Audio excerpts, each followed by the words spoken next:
The Reaper, the Maelstrom, and the Thief is a Dungeons & Dragons show by RollCast, as intended for mature audiences. It contains mature themes, strong language, violence, and drug references. Full content warnings can be found in the episode description.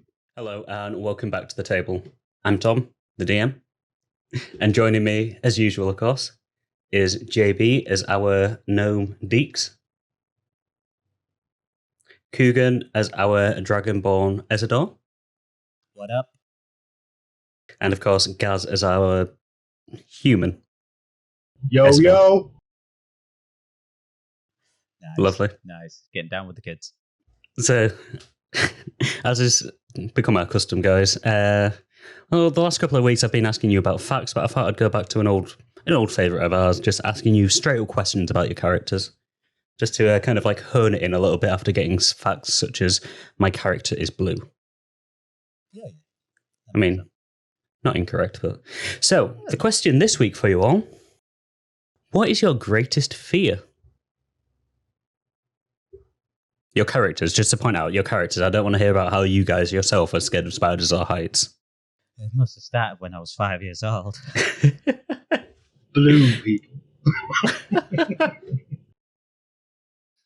The first time I felt blue. Oh, that's quick. All I can think of is the Arrested Development joke of, I'm afraid I just blew myself, and he's just walking through with ink exploded on him. Yeah. Anyway, let's start with you, Coogan, seeing as you were the first one to jokingly answer. Oh, yeah, of course. Why not start with me? Oh, I would say my biggest fear at the moment, I would say, is King Titan. Because I did basically abandon my post up there when the rebellion started. And yeah, let's say making an enemy of the king was not the smartest move to do. But I couldn't stay there any longer. I had to leave. And with someone as mad as King Titan, yeah, you're not going to get off easy, I'm afraid. That's fair. That's quite understandable. Would it be fair to say, are you scared of King Titan himself, or the power that he commands? The fact that he can send wave after wave of mercenaries and his own army after you? Or is it the king himself? Definitely. Oh, not the king himself. No, he can go fuck himself. It's the power that he holds. You see, give me a minute while I remember where he's from. Erebor. Well, Erebor is a very big and wealthy city. It's got many mines, fields that just fill up the complete continent nearly, just making a shitload of money in that place. And the power it holds over its people is nothing that I've never seen before. I mean, they all follow, basically, the Mad Titan. That's fair. And it's certainly not going to result in the DM furiously scrolling down those details about Erebor, a country that you guys have not visited yet. Next up, JB. How about Dix? What's Dix's greatest fear? I'd probably say Dix's greatest fear would be for somebody to burn down the forests. Forest is something he holds dearly to himself, and I don't know if you go as far as saying that he would, or he does, regularly think about that, as whether that would happen. But forest fires are something he fears a lot. Kind of like an innate fear. Yeah, because not only is it catastrophic for the wildlife around there, but it's also catastrophic for his own kind, because a lot of forest gnomes obviously live in the forests, and forest fires in warm weather are a common thing. It's very true. That's very true. Yeah, it's worrying. Is it all forest fires, or is it specifically the forest of Belitus that worries him? That would be the worst case scenario, but any forests. Because the gnomes, they love their animals, don't they? They do. Absolutely love them. So and trees. They need the trees. They need everything to live. Yeah, of course, that all makes sense. Yeah, imagine if there was no forests, there'd be no forest gnomes. No, they'd just be gnomes. Just be gnomes. Plain gnomes. Nobody wants just a plain gnome. No. And So, yeah, no, that all makes a lot of sense actually for Dix. That all does make a lot of sense. And finally, Ezador, what would you say your greatest fear is? Well, it would have to be one that I have actually experienced for some time, and that's be a prisoner in my own mind. That's fair. Is that to do with Jack, or is that when Indeed. you were held prisoner? So is it worse for you to be a prisoner in your own mind when Jack takes over, or is it worse to be a physical prisoner for the cult? Oh, physical prisoner. That's chump change for me. It's the being trapped in your own mind. Because you can see things, you see. You can feel things. You witness things. Terrible sometimes. And you're powerless to do nothing. It's quite a horrific experience, I can tell you. And when you know you have no control, it takes you down some dark roads. I can imagine. That does genuinely sound quite horrific, actually. Like, honestly, that sounds quite horrific. So that's understandable. Luckily, with me and my trinket and strong will, I can keep it fended off. Again, not the DM desperately trying to remember what the status of that trinket was, but I think it's on your person at the moment, isn't it? Oh, yeah. Makes sense. But, yeah.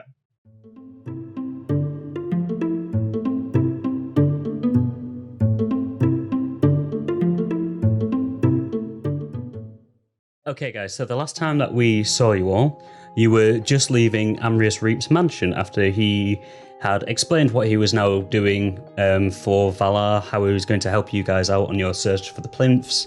And in addition, you guys told him how Gregor and Dix were being hunted by the town guards after the explosion that had happened at the town gates the previous day. As a way of kind of like trying to exonerate your name, Amrius gave you a letter to go give to Lord Solis, and he recommended that you kind of, you sort out your names, you clear your names as fast as possible. So after leaving the mansion, you all kind of crept around the festival that was going on as large processions of crowds and fairs and stuff were happening through the residential area. Some slightly more successful than others, with Ezador ended up in a couple of conversations with some festival goers. However, once you managed to reach the hold of Lord Solis, you made your way in, and unfortunately you did have to wait for a little while, as he was already locked in deep conversation with a Corvirian bone crusher, a man that Ezador quickly realised had the same initials as the potential blackmailer for Toby Newden. After... I'm guessing you forgot about that, Gaz. I've just remembered where we are now. Yeah. Yeah. I hope you remember quickly, because we're jumping straight into that when this is finished. Yeah, I remember. I've just remembered exactly where we are. Whilst you were waiting for Corvirian to stop his talk with Lord Solis, you overheard how he was basically stating that outside factors, outside people, were quite the threat to Salt Harbour, and that the gates needed locking down.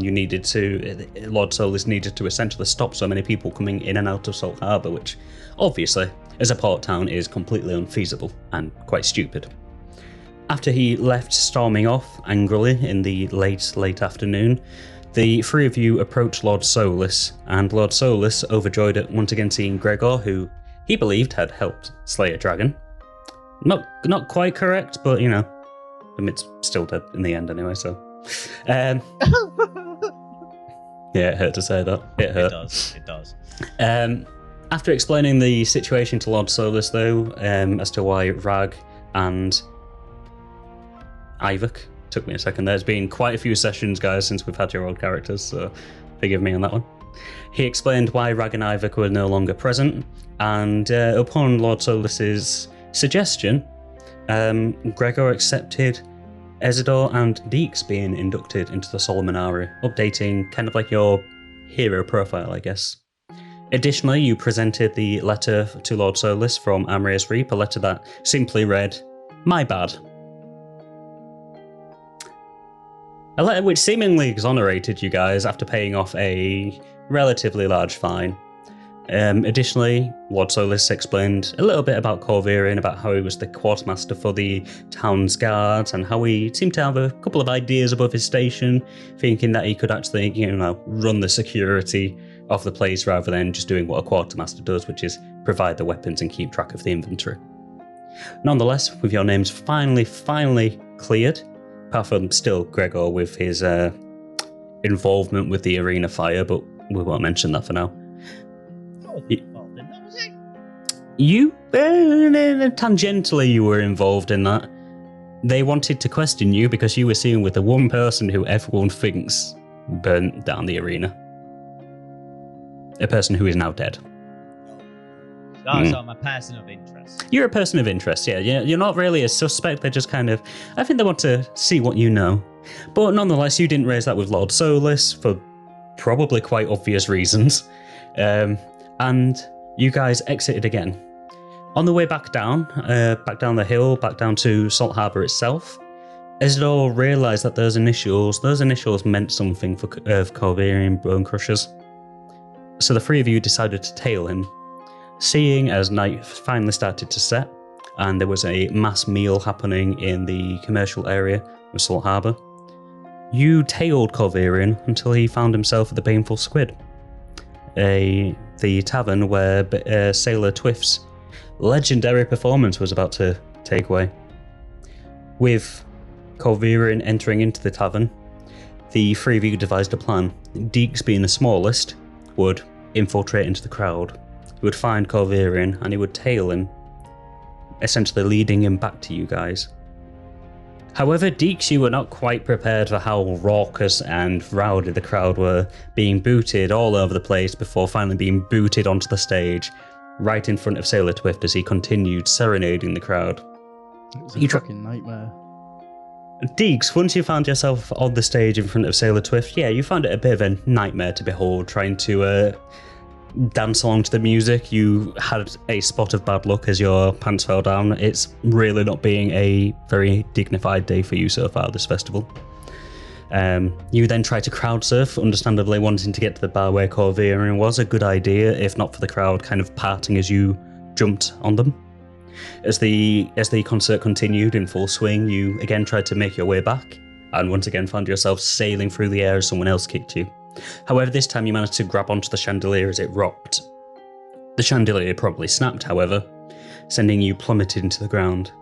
Thinking quickly though, you stretched out your hat, and you floated gently to the entrance, as Gregor and Ezador, having grown concerned of not hearing anything or even seeing you for quite some time, entered into the tavern. The three of you kind of scoped out the scene for a little bit longer until the concert itself finished. And as all of the patrons started filing out, along with Sailor himself, you spotted Corvirian walking from the Baneful Squid all the way to the kind of railings overlooking the harbour. At this point, you all kind of approached him, kind of boxing him in from the sides and behind. You started asking quite personal questions about the blackmailing attempt. Thinking that you'd finally got him cornered and that he'd run out of excuses, you asked him about the initials KB, and I believe he said that might be to do with another guard, Carl something. I may have forgotten the last name of that one. Nonetheless, that doesn't matter, seeing as Ezador, remembering his special gift from Cyric, used his Chaos Charm on Corvirian. Corvirian was all too easy to fall under his spell. And that is where we catch up with you guys. Yeah, so we join you guys now, as you've just asked the question to Corvirian. Ezador, you kind of use your little Chaos Charm on him, and his eyes glaze over. Kind of tilts his head to the side. His mouth gapes slightly.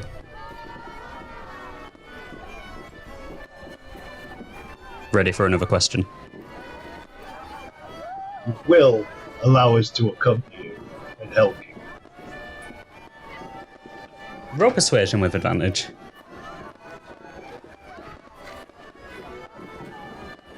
Where am I at this point? You're stood. All three of you are kind of still stood surrounding him on the railings. I believe that you were stood to one side, Ezador was the other, and Dix was blocking him from behind. 20. Yes, yeah. Not 20. And at 20, Yeah, I don't even need to roll for his Doesn't insight on that.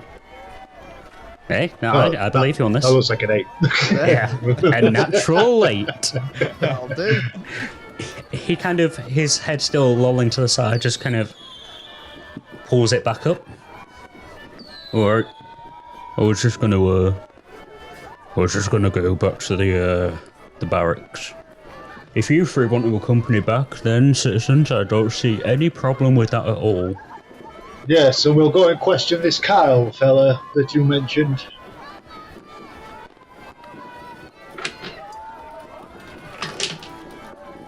As he starts walking, oh yeah, card doesn't exist. It was a ruse. As he's Really? walking.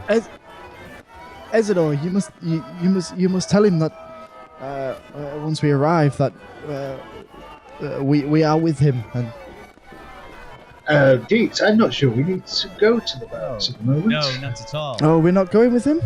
I thought that's where we were going. We may. I'm going to say it quietly so you don't hear, Corvirian. Yeah. But we may have our culprit right here. Same initials. He just lied about another call.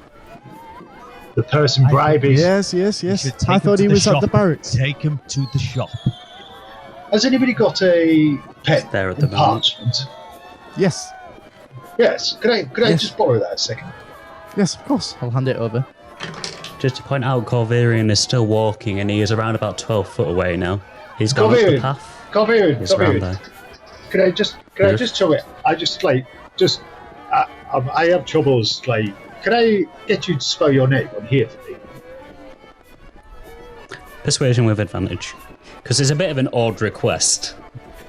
Remember, with your chaos... I was going to say, with your chaos child, remember, you can persuade them a lot easier, but you're still having to persuade them. Oh my god, I am not kidding. Another nat 20, or is that nat 1? I'm not kidding you. No, I'm not gonna look. I'm not gonna look. Nice. He kind of, as he's walking and he's about to get onto the main road, kind of like on the dirt path where the cobbled path where all the tables are still set out and people are just kind of looking up, watching in awe as fireworks are exploding. Just foot half in the air, puts it down and just kind of almost robotically turns and walks back to you. What's that? You needed a... You need Yes, my... I just need you to write your name because it's awfully difficult to spell. I'll tell you why afterwards. He just kind of like reaches out, grabs the paper and the quill and just robotically scrawls his name on it. Right, while I'm doing that, can I get the ransom note? Yes, you've still got quite a few of them. Cool, yeah. Can I compare the handwriting? So, as you're looking, you can see again the spelling on this ransom note is not that great. There's not tons of letters that actually match up to Corvirian Bone Crusher. However, the initials K and B, the K for Corvirian match that K, and the B for Bone Crusher match the B on the letter. Perfectly. Get him! Get him. As you're Where noting this, he like, looks a bit shocked for Yeah, a second. I'm and he looking takes a step around. back. any guards or anything like that? Or I'm going to need you to roll me a perception with that. Anyone else can also roll perception. Gregor, bear in mind, if you roll perception, it's with disadvantage. If he said that, I will roll. Yeah. No, I'm just gonna keep looking at him. He'll actually a bit confused, like when you say get him.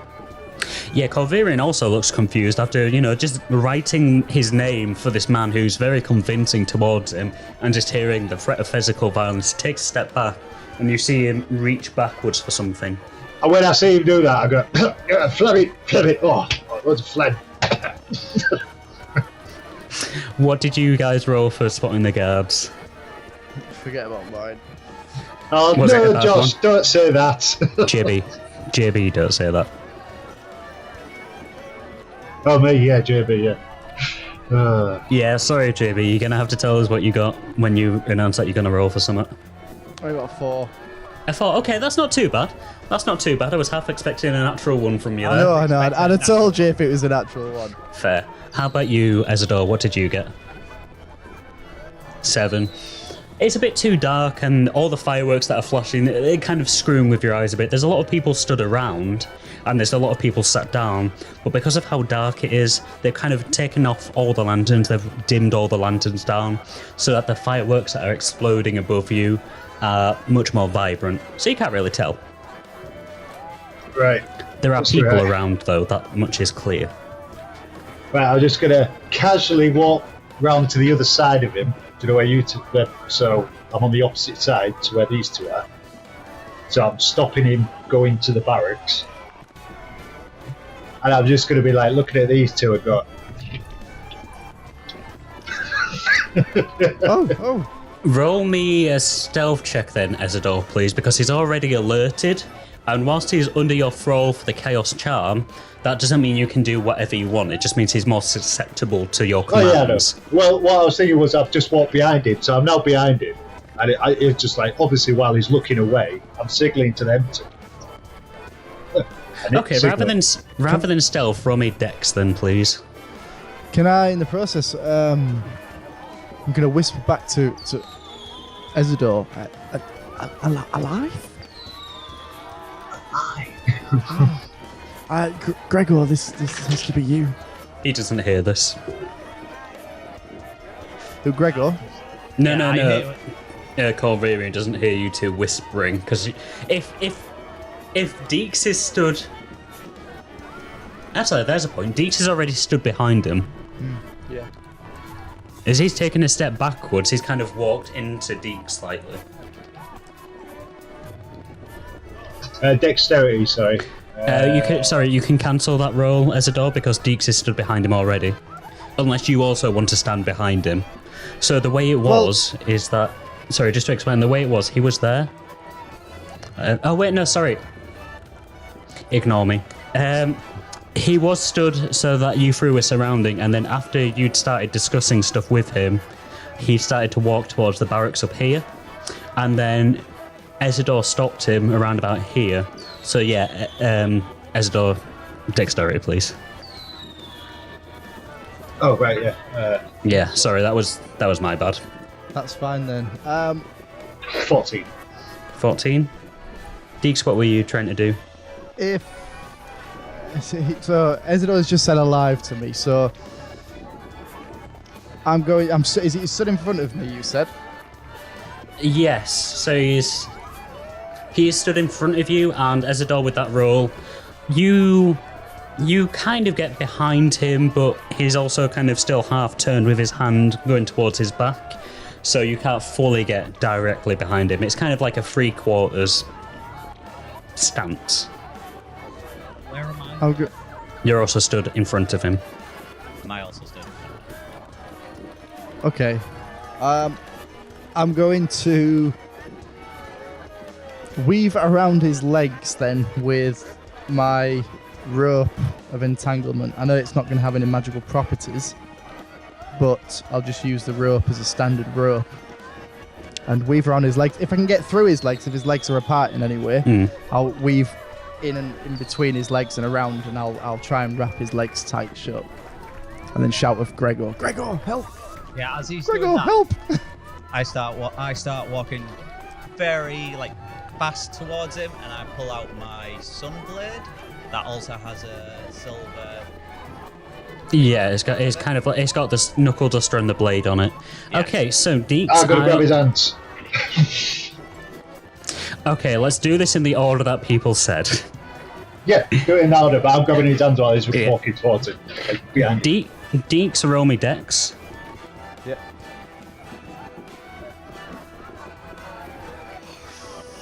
Three. Deeks, you kind of try to run between his legs and you run directly into one of the legs. Bounce back on your ass. Just like a bunk. As you're doing that, Gregor, roll me intimidation, please.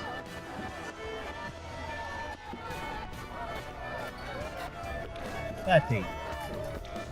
So as Dix kind of bounces back, he lands next to you as you're walking forward, and you pull out your sunblade. The blade itself not igniting, but to Corvarian it kind of just looks like you pulled out a set of knuckle dusters. As he looks at you, he just kind of tilts his head. You won't be the first to try it with knuckle dusters on me. As he's distracted though, Ezador, roll me... You were trying to grab his hands, weren't you? Yeah, behind his back, to why he was amidst. So, try and get Roll me a straight up strength check. Because this is a... Roll it with disadvantage actually, because this is a big orc. He's an orc. You're going to find it difficult to restrain an orc. Oh, no, that's good. The strength. Yes, please. 16, 17. 17, I'll roll his strength against. As you grab his arms, you feel a bit of resistance pulling back. Kind of like, like when you use those weight machines at the gym, where you kind of go like, you kind of like do your delts or whatever it is. You feel that, but you're able to push it back behind his back quite easily. What the bloody hell is this? As he says about the... Oh, I've had like knuckle dusters before. I just look at him and then hold the blade up to his throat and just look at him straight in the eyes and go, it's more than knuckle dusters. Roll me another intimidation, please. Now I'm going to try and wrap his legs again. Roll me a dex again. 19. 19. Okay, I'll again roll. He matches. So we say attacker wins for matching. So I'm not quite sure what that means in terms of intimidation. I would think that means that you win, but only just. So as you're kind of like pressing it against, he's still quite defiant, but... What is it that you want? I'm sure we can talk about this. We're going to have a conversation about this. But I think we need to go somewhere first. I think we need to go to the shop. Just kind of laughs. That's not going to be open at this time. Ah! It will be for us, my friend. And then I'm gonna... If you know what's good for you, they're just gonna let Dix tie that little rope around your feet there. If he ties the rope around my feet, I ain't going to be able to walk, am I? The three of you think you can lift me. Yes. Tie his arms, Dix. Okay. Alright, Dix, Move around to his arms then, yeah. roll me a... Sorry, go on. We're gonna hog tie this bitch. Roll me a sleight of hand if you're trying to tie his arms, please. 11. Am I assisting? Roll with advantage, because he's holding his arms straight. 12. You go, Josh. JB, what did you get, sorry, for your advantage? 12. 12. Okay. As you're tying the rope around, he just kind of flexes outwards. Ezador, roll me a strength save, please. As the ropes slip off as he's pulling outwards. Is it making it difficult? He's pretty much almost snapping these ropes. I might follow it up then with, if you don't let me tie your hands, I'm going to take this small knife and I'm going to cut the back of your tendons. Alright, as you're saying that, Ezador, what did you get? That one. Alright, this is going to go a direction. Started off so well as well. 220. You needed to back me up there. I don't want to tell you what you should have done, but I know what you should have done. Nonetheless, as you're trying to say this to him, Dix, and is kind of flexing against Ezador, and the knife is pressed towards him. You just hear... Gregor, roll me a Dex save, please. Do I not get any you get an attempt of an intimidation for that? No, at this point, because this is directly leading off of your first thing. And he's not listening anymore. Especially after that natural 1. Sorry, what was it? A Dex saving? A Dex save, please. Yeah, 17. sorry, Dix, something is happening at this moment in time. 17.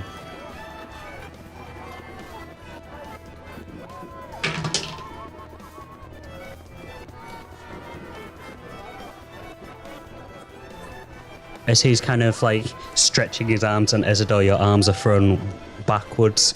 Dix, your threat falls on deaf ears. Gregor, you can hear the breathing getting harder and harder. You can almost see steam starting to rise out of his mouth. His eyes squint downwards so that they're only kind of like small little pinpricks of red. In a split second, he whips his head back and headbutts you as hard as he can as he enters a rage. And you take 6 points of damage. Roll intimidation. Roll initiative, please. We just got into a fight in the middle of a festival. You did. With a card. Okay, hell. 13. Do I? Maybe I should have just persuaded him to come. You roll your initiative bonus as well, Coogan. Sorry, 15. 15. Right, hang on 1 second. I just need to get something loaded quickly.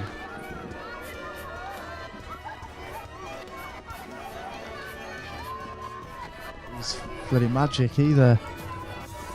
The worst place for a wizard to get in a fight. I know, Salt Harbor's no place for a wizard. Oh No. my god. That fellow would be so useless with his character so far. It's just like, I can't do anything. There are ways for Dix to use magic in Salt Harbor, you've just not got them. No, I know, just don't have time. No, that's fair. So, what did you get, Coogan, again? Sorry, 13? 15? 15. Ezador, what did you get? 17. 17, okay. And Dix, how about you? 12. 12. Alright, well, order of combat is Ezador, Dix... Ezador, Gregor, Dix, and then Corvirian. Alright. Yeah, after I see him rage, I just go, remember, we need him alive! Okay, well, Ezador, with you rolling the highest, you're first.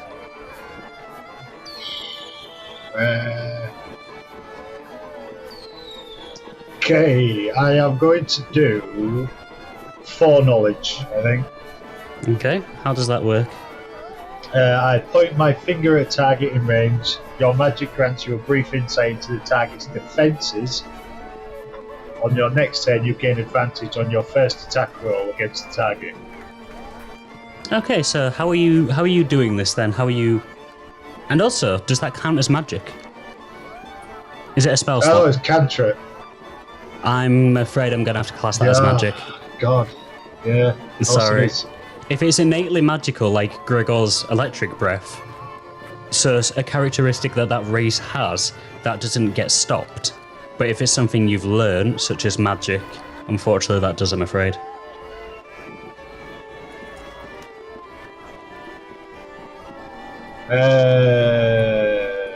Right. I'm going to punch him in the face. Don't forget, guys, you're behind him. Alright, yeah. Alright, Yes. yeah. I'm going to crack him with my weapon. My short sword, that's what I have. Short sword, back handle, back of the head. Roll me it with advantage then, because you are behind him.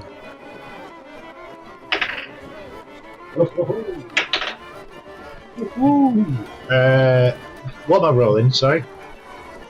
You just a straight up attack. So it's just normal, isn't it? It'll be your strength modifier. Oh, strength 18. So 20. Don't know. That hits. So your damage for that, I believe, is your strength modifier. Let me just double check. The hilt of the weapon with it. Oh, you're doing it with the hilt. Well, yeah, because I don't want to stab him in the head. Okay, what, yeah, just roll your normal damage then, sorry.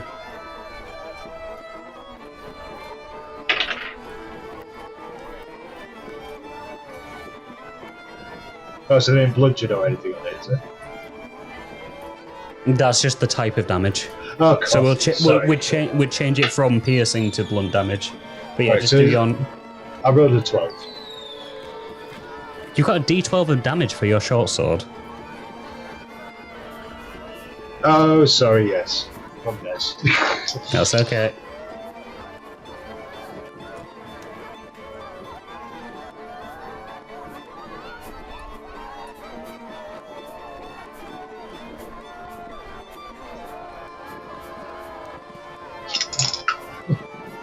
What did you get?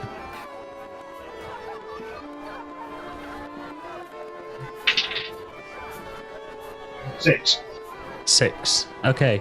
So yeah, as he's kind of starting to rage out and starting to breathe heavily, and you raise your short sword up and you twat him in the back of the head with it, making a heavy bump. As it deals 6 points of damage, he kind of staggers forward. You seem to just be making him angry. Can I use my... extra chat shift to go. Sorry, it's been a while since we had a fight, hasn't it? I don't know if you have any bonus attacks. I'm fairly sure you don't, Ezador, unfortunately. No, I have to be shifted. Alright. Have I got a bonus one, like ready defense? I mean, unless you've got the action ready defense, you can't. There's no inherent bonus actions unless you've got an action that says it's a bonus action, I'm afraid. Yeah, no, I'm not used to fighting just as Ezador. That's fair. Yeah, no, that's it then. In which case, Gregor, we're up to you. How close am I to him at this point? About 2 or 3 foot. Oh, okay. So You're literally within grabbing distance. As another firework explodes above you. I'm just gonna, with my knuckle dusters, I'm just gonna go like whack straight in the chin. Roll to attack. Knock his head. Sorry, I cut you off there. Do I do this from the actual sunblade? I gave you the stats for Sunblade for its knuckle duster properties and whatnot. Sorry, I'm just trying to look for it. Sorry? Yeah, there's no... Sorry.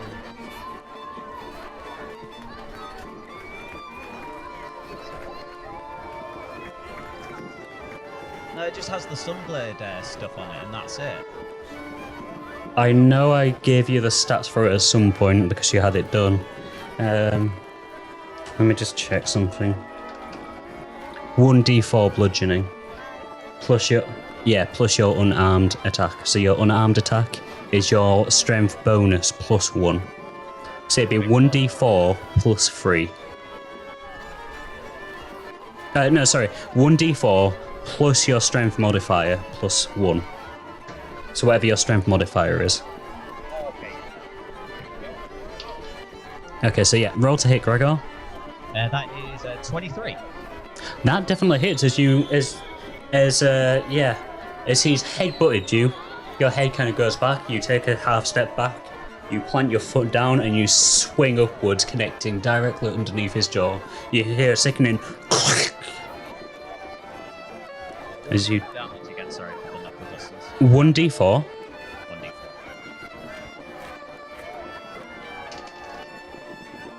Natural 4. And then add your strength modifier.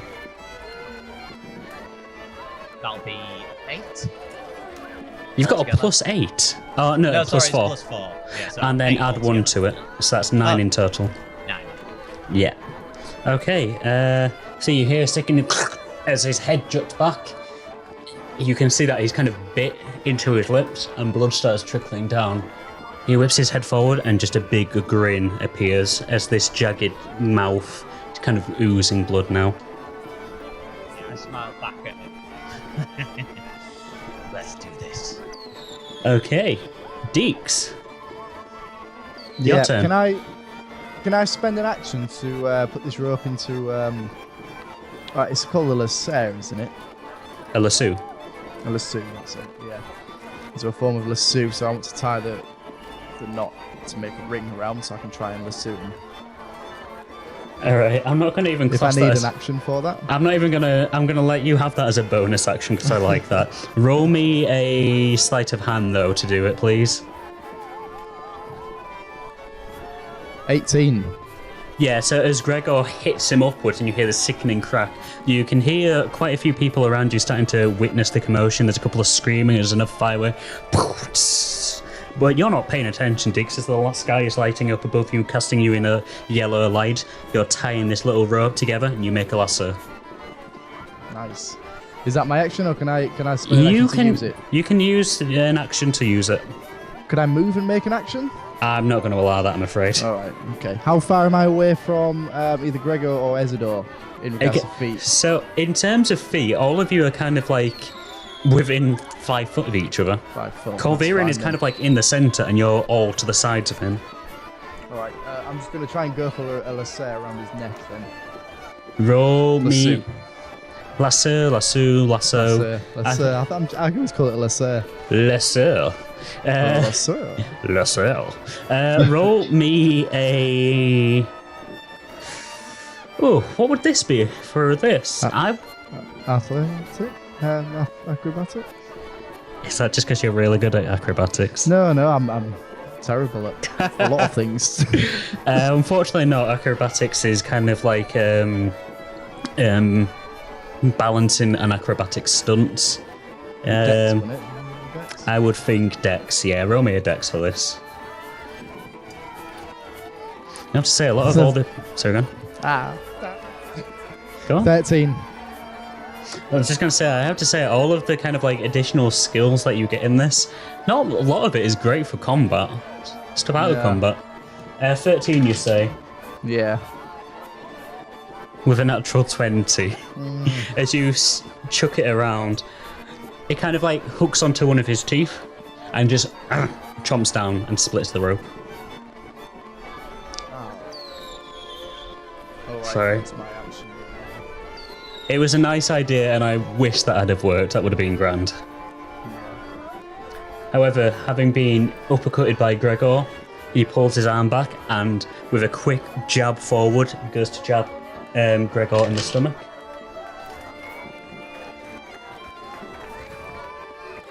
I'm just going to, just to prove to you guys that I've done this 2 times in a row, I have done a Gaz. Probably going to edit this part down a little bit, but just to let you guys know that was the second nat 20. Yeah, hi. Happens. Yeah. Yeah, you should always know that when I start going, hang on a second, let me just do this so you know I'm not fucking around.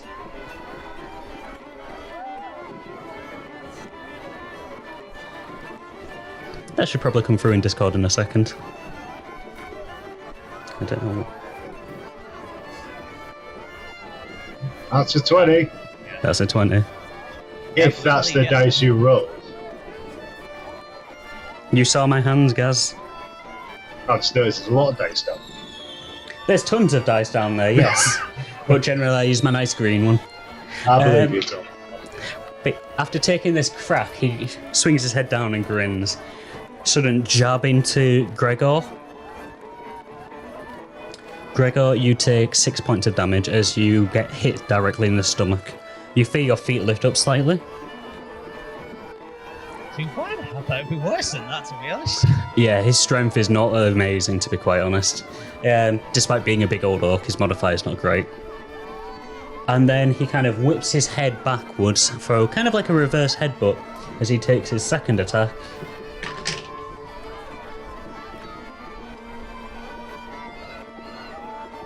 Oh, sorry. 8 points of damage. Not 6, Gregor. Yeah, I forgot his raging. Does a 20 hit Ezador, not natural? Certainly does. In which case then, as he whips his head back at Ezador, you're kind of caught unaware after having clocked him, seeing Gregor twat him, and then him punch back, whips his head back in a wild frenzy, and clocks you right on the nose, dealing 8 more points of damage. However, we are up to Ezador. Stomach, was I going on the floor, or was it just like back? No, it's just your feet have been lifted up, but you land back. Right. That was more for flavour of showing how hard it hit you. Yes, Ezador, we are now up to you, I believe. Okay. Also, just to again let you guys know while Skaz is making a plan for this next part, you don't always have to fight even when you're in combat, you can still talk as an action. Just throwing stuff at you very quickly. And you can talk to your enemy. Knocking out and killing isn't... I was going to say, knocking out and killing isn't always the way to go. Just... Alright. So after he's done that back headbutt, and I've gone, can I quickly come back and grab his neck and grapple him down to the ground? You can. Roll me a strength check, please. This will be an opposed strength roll. Yeah. So that's 20, but not nat. Well, you definitely beat him on that. So you kind of like, how do you do it? You kind of jump on him, you wrap your arm around him. Well, the way I've seen it, it's gone bang, I've gone, and I've gone, you're fucking on it. Grabbed his neck, and pulled him down to the ground. Yeah, almost in one solid movement. You're just grabbing your nose like, oh yeah, fucker. You jump on him, you wrestle your arm around his neck, and you just drag him down to the floor. He is now grappled. Can I talk? If you're not moving, I'm going to let you talk. I suggest you calm down and come with us. Roll persuasion with advantage. 8, so 13 with a +2, so 15. You feel his breathing start to slow down. You can see that his eyes are starting to widen again a little bit. The kind of almost mist that was forming out of his mouth stops. Where are we going? To the trader. The trader? You the trader. I can't forget what's his name. Do you mean Toby? Toby, that's you know him. You know him. No. We're just gonna have a little chat. Shall I bind his legs now? I won't suggest it. I will be able to walk, will I? I mean his arms. That worked so well last time, didn't it? I don't know. I think you might have had enough. I think you will come quietly, won't you?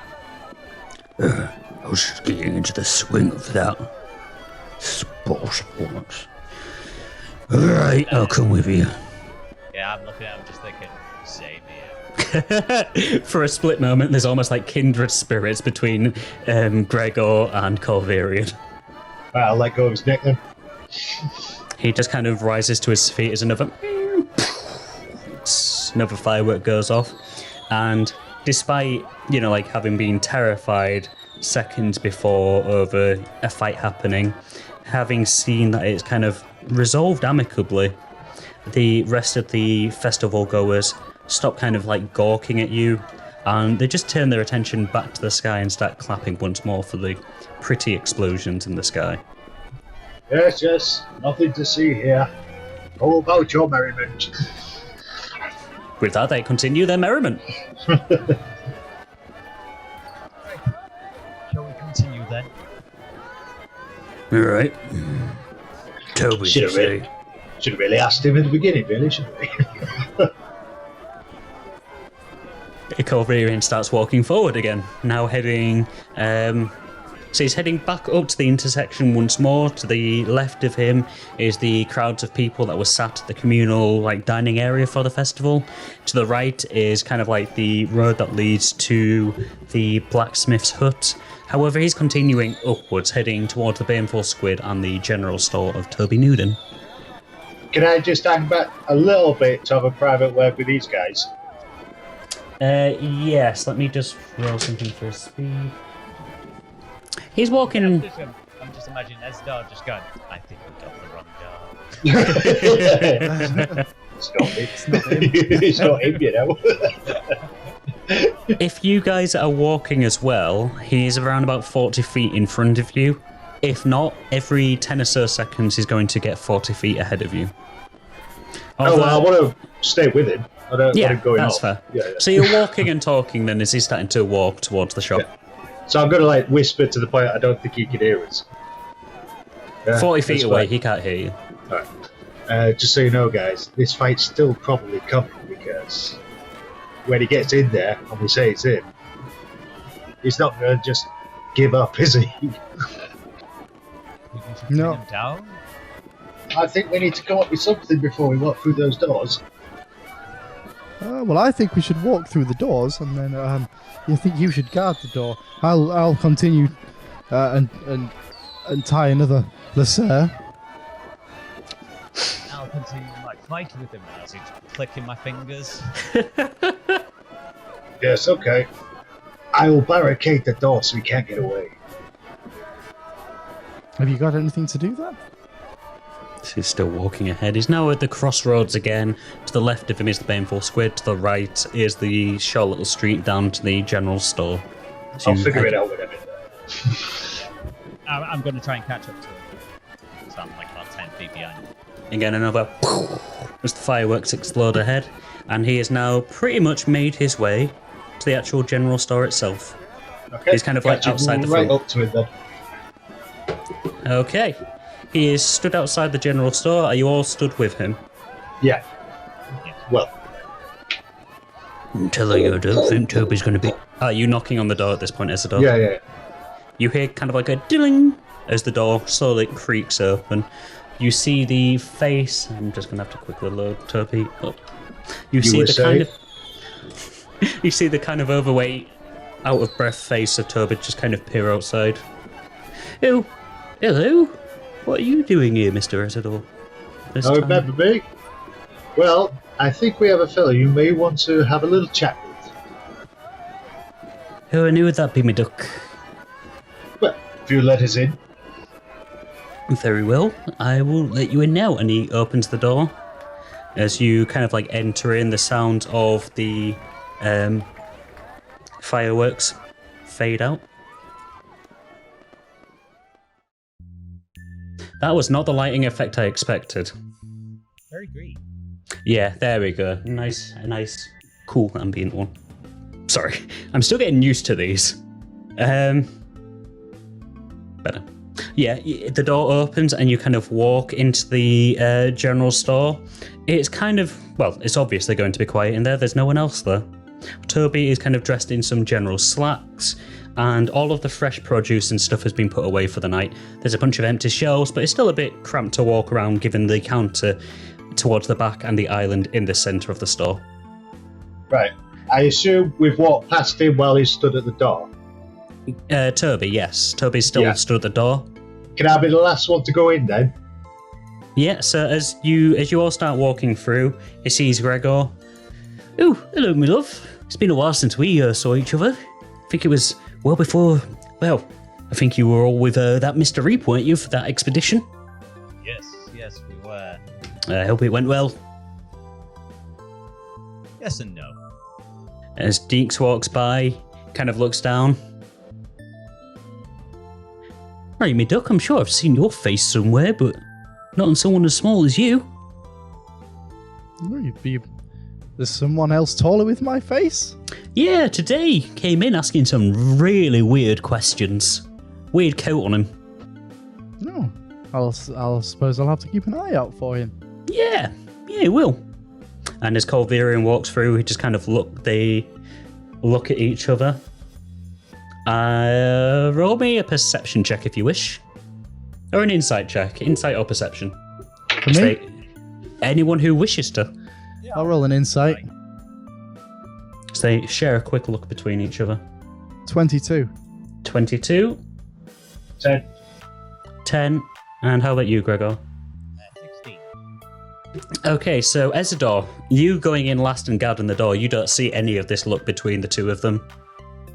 Gregor, as you're looking, as they share a look, and you just say, Culverian, Toby. You notice that they do know each other.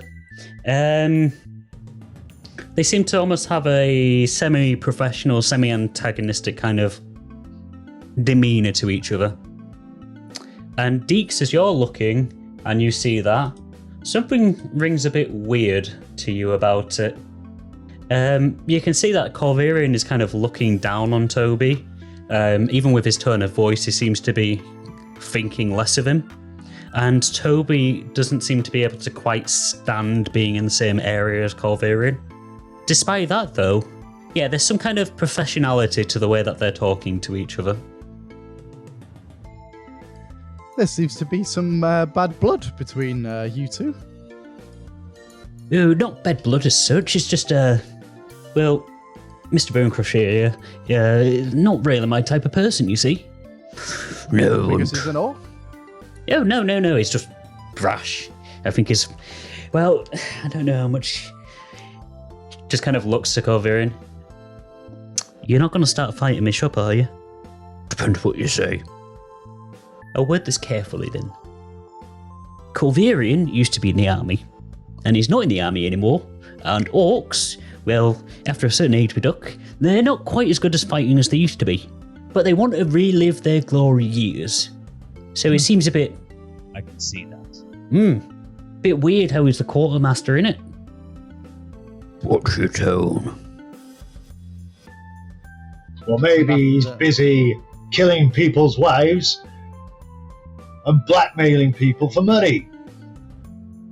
Toby just immediately whips his head. Oh, well, doesn't really whip his head. He just kind of leans over so he's looking at you. What did you say? Exactly that. See this ransom note? Just swipes the ransom note back off you. Yeah, that's the one I gave you. Do you recognise the handwriting? I'll pass him the name that he wrote. Just kind of reaches out and looks between the two of them. Well, be damned. Be damned, Culverian, you bastard. You killed her. You killed Jessica. And I believe our deal was hogtied. No. I'm going to sort this out right now. You killed Jessica, you bastard. After what you said to me as well. After how you convinced me to fucking join. You were responsible for it. This looks bad. I'm not gonna lie there. May have done a bit of blackmailing. Get a nice little bit of extra coin. But I didn't kill you, slut of a white. And as he's saying that, there's just a sudden crack as Toby smacks him dead in the jaw. Just kind of... I'm ready with a lasso. I guess I deserved that. But, like I says, I didn't kill her. Blackmail you? Yeah, fuck it. Glad you finally got the balls to actually fucking try something on it. But no, I didn't kill Jessica. You can roll insight, you guys, if you wish to see if he's telling the truth, or you can let this play out a little bit. I'm gonna go for insight. 19. 19. 12. As he's saying this, you can see Toby 5. is kind of like on the precipice between being infuriated and sobbing. How about you, Ezador? What did you get? 5. Ezador, you don't really read into this at all. You're just like, he did it. Definitely. Gregor, you're on the fence. You're very much on the fence over this.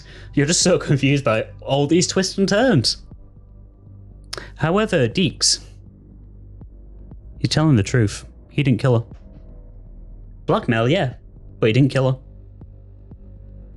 I walk over towards Toby then and I'm like, I believe him. Aye, and why do you believe him, eh? He's obvious that this bastard's obviously going to say what he wants to get out of this. He's manipulative. I've got proof of him being manipulative. So what do proof? Yes, but I have my fair share of seeing manipulative people, and I'd like to say I'm very good at reading people. All right. And looking at him, I don't believe he's a good person in any way, shape, or form. Something just tells me he's telling the truth. He did it. Ezador, I really don't think he did. I've got the notes. I've got the handwriting. Why don't you use your eyes on him? He lied about it. I already know. He already lied about this Carl Come over person and ask him trying to again. shift the blame. While we've got him here, come over and ask him again with your eyes. For some reason, I just believe him. Toby needs to hear it from his mouth. You've got evidence of me blackmailing, and I've told Toby already. I did blackmail him. But I didn't kill Jessica. And he Tell the truth. You killed her. He looks directly at Toby before you grab him and demand this of him. And it meant what I said about bringing her back. Roll persuasion with advantage then, please, Ezador.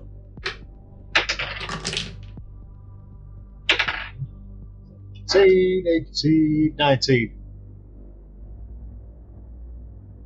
As you grab him and try to shake him and say, tell the truth, his eyes glaze over once again. I am telling you the truth. I didn't kill her. I'm taking advantage of the situation. From the first I heard of her death, went until the next few hours after the death, we'll say. But it certainly weren't me who killed her. And I know he's telling the truth now, I take it. Mm-hmm. He's been compelled to tell the truth. Well, we got your blackmail. Who killed her?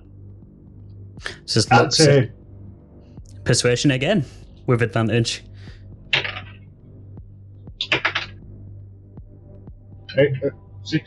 18. A little runt of mine, a little runt subordinate called Genesis Oren. He had a thing for Jessica. And at him saying Genesis's name, you hear Toby kind of like gasp ever so slightly. It's kind of like a unbeliever, like he doesn't quite believe what he's hearing. Little runt had a thing for her. She was always nice to him. That's one thing I didn't like about her. She was always nice to everyone. But Genesis thought she had something for him, if you get me drift. And after months of a little bit of back and forth between them, nothing on her end, of course, she just saw him as a little kid. Fucking runt. Well, he tried to advance on her. She was exiting the slums. One thing led to another, and she had a dagger in her. He comes to me, sobbing about how he's killed her. I help him clean up the crime a little bit. And then a couple of days later, I realised that Mr. Newlin over here, well, he's always good for money, isn't he? Well, well, well. Isn't this a hive of scum and villainy? Yeah. Vermin. I'm going to turn around to the shop owner. Toby. Toby. And he goes, so, we've got a blackmailer and this Genesis fella. Where would he be?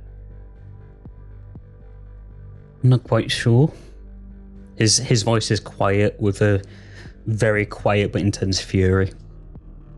He kind of walks forward towards you, and he grabs something from the side that you can't quite see immediately, unless you want to roll perception as he's grabbing it. Yeah.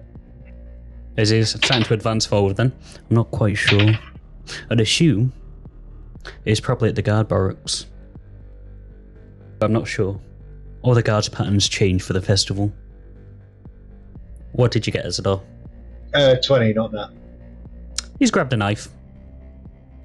Okay. He's not coming towards me, though, is he? No, he's going towards Corvarian. And he's walking towards Corvarian, though. At this point, he kind of has answered the question about where Genesis would be, and his focus is now solely on Corvarian. We've worked together for 6 months. And I've done some awful fucking things for you guys. And all this time, you cunts have known who killed her. And not only that, but you've been extorting money out of me. No. He kind of like sniffles inwards. You can see he's just unbridled fear at this point. He jabs his dagger forward. You hear a... You can tell Merkel when you see him. That deal's off.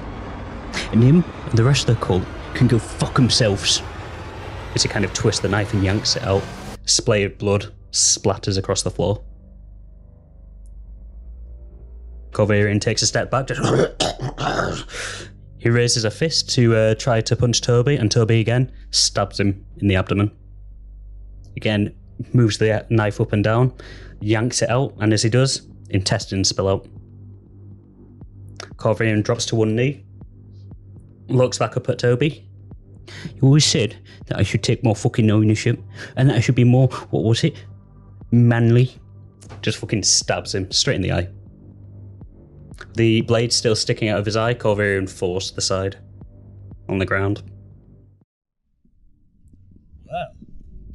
I just put my hand on his shoulder and go, Justice. Justice. Not yet. A killer is still out there.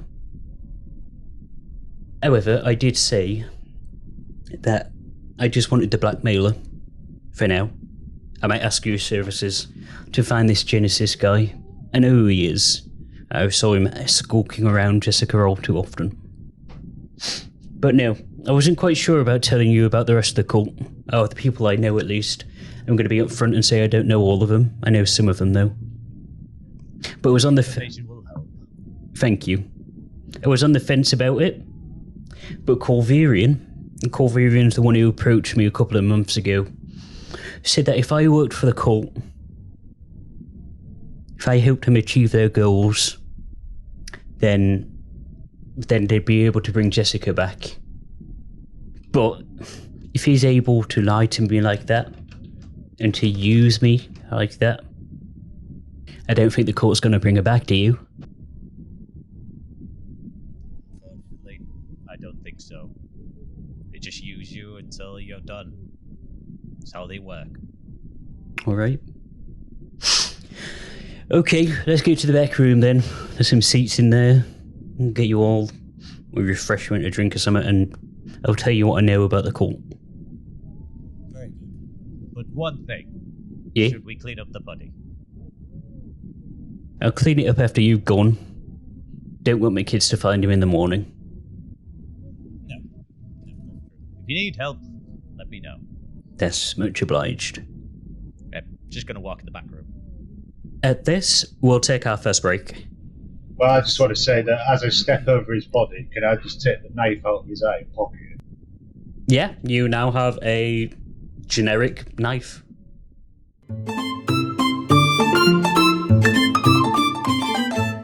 Okay, guys, so the last that we saw you, Toby had just finished murdering Corvarian Bone Crusher in cold blood after finding out he was responsible for blackmailing him over the murder of his wife. Not only that, but Corvarian also apparently knew who the culprit actually was. After killing Corvarian, he's kind of like led you now into the back room. The door opens, and there's kind of like a small little lantern set in the middle of a table, a small circular table. There's a couple of chairs around it. You normally have this set up for me and my kids to play cards and whatnot when we're on break, but I suppose this will do. But we need to anyway, and then I can get that body disposed of. I'm sure the slums would welcome another body in there. How many chairs were there again? There's 4 chairs in total, one for each of us. Yes. Maybe in the ditch would be fitting. The drainage ditch would be fitting. That's where they dumped Jessica. Indeed. That's it. Yeah. He gestures for the rest of you to sit down as well if you wish to sit down.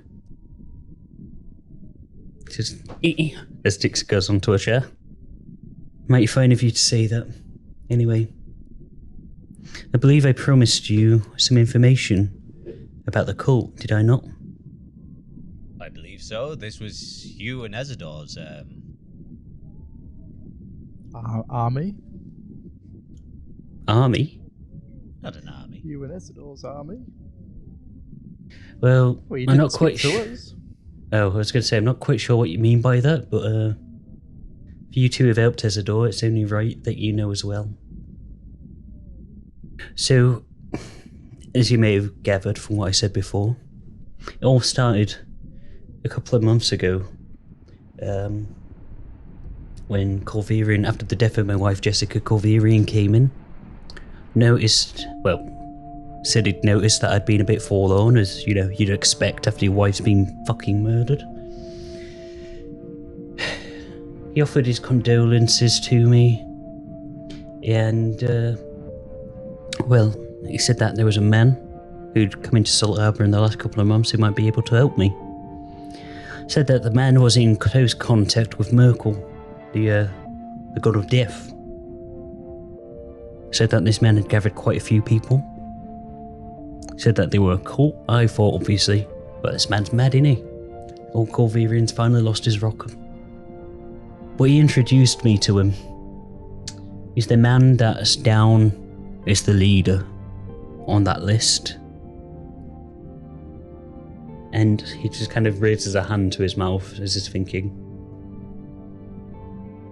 Well, I think I know who's been writing those lists, who's been doctoring the names, again given what Corvirian said. Wouldn't surprise me if he's had that Genesis lad do some of the dirty work. Change the names, he's a guard after all. Corvirian won't want to have his hands dirty. Nonetheless, sorry, that was a side thought of mine. You'll have to forgive me, my mind's going everywhere. Yeah. Takes another deep breath in, reaches into his pocket and pulls out a pipe before lighting it and just puffing on the pipe. Smoke kind of like swirls around the room and filters in. Some of it passes over the light of the candle and you can see it bright for a second before swirling up into the air. The leader.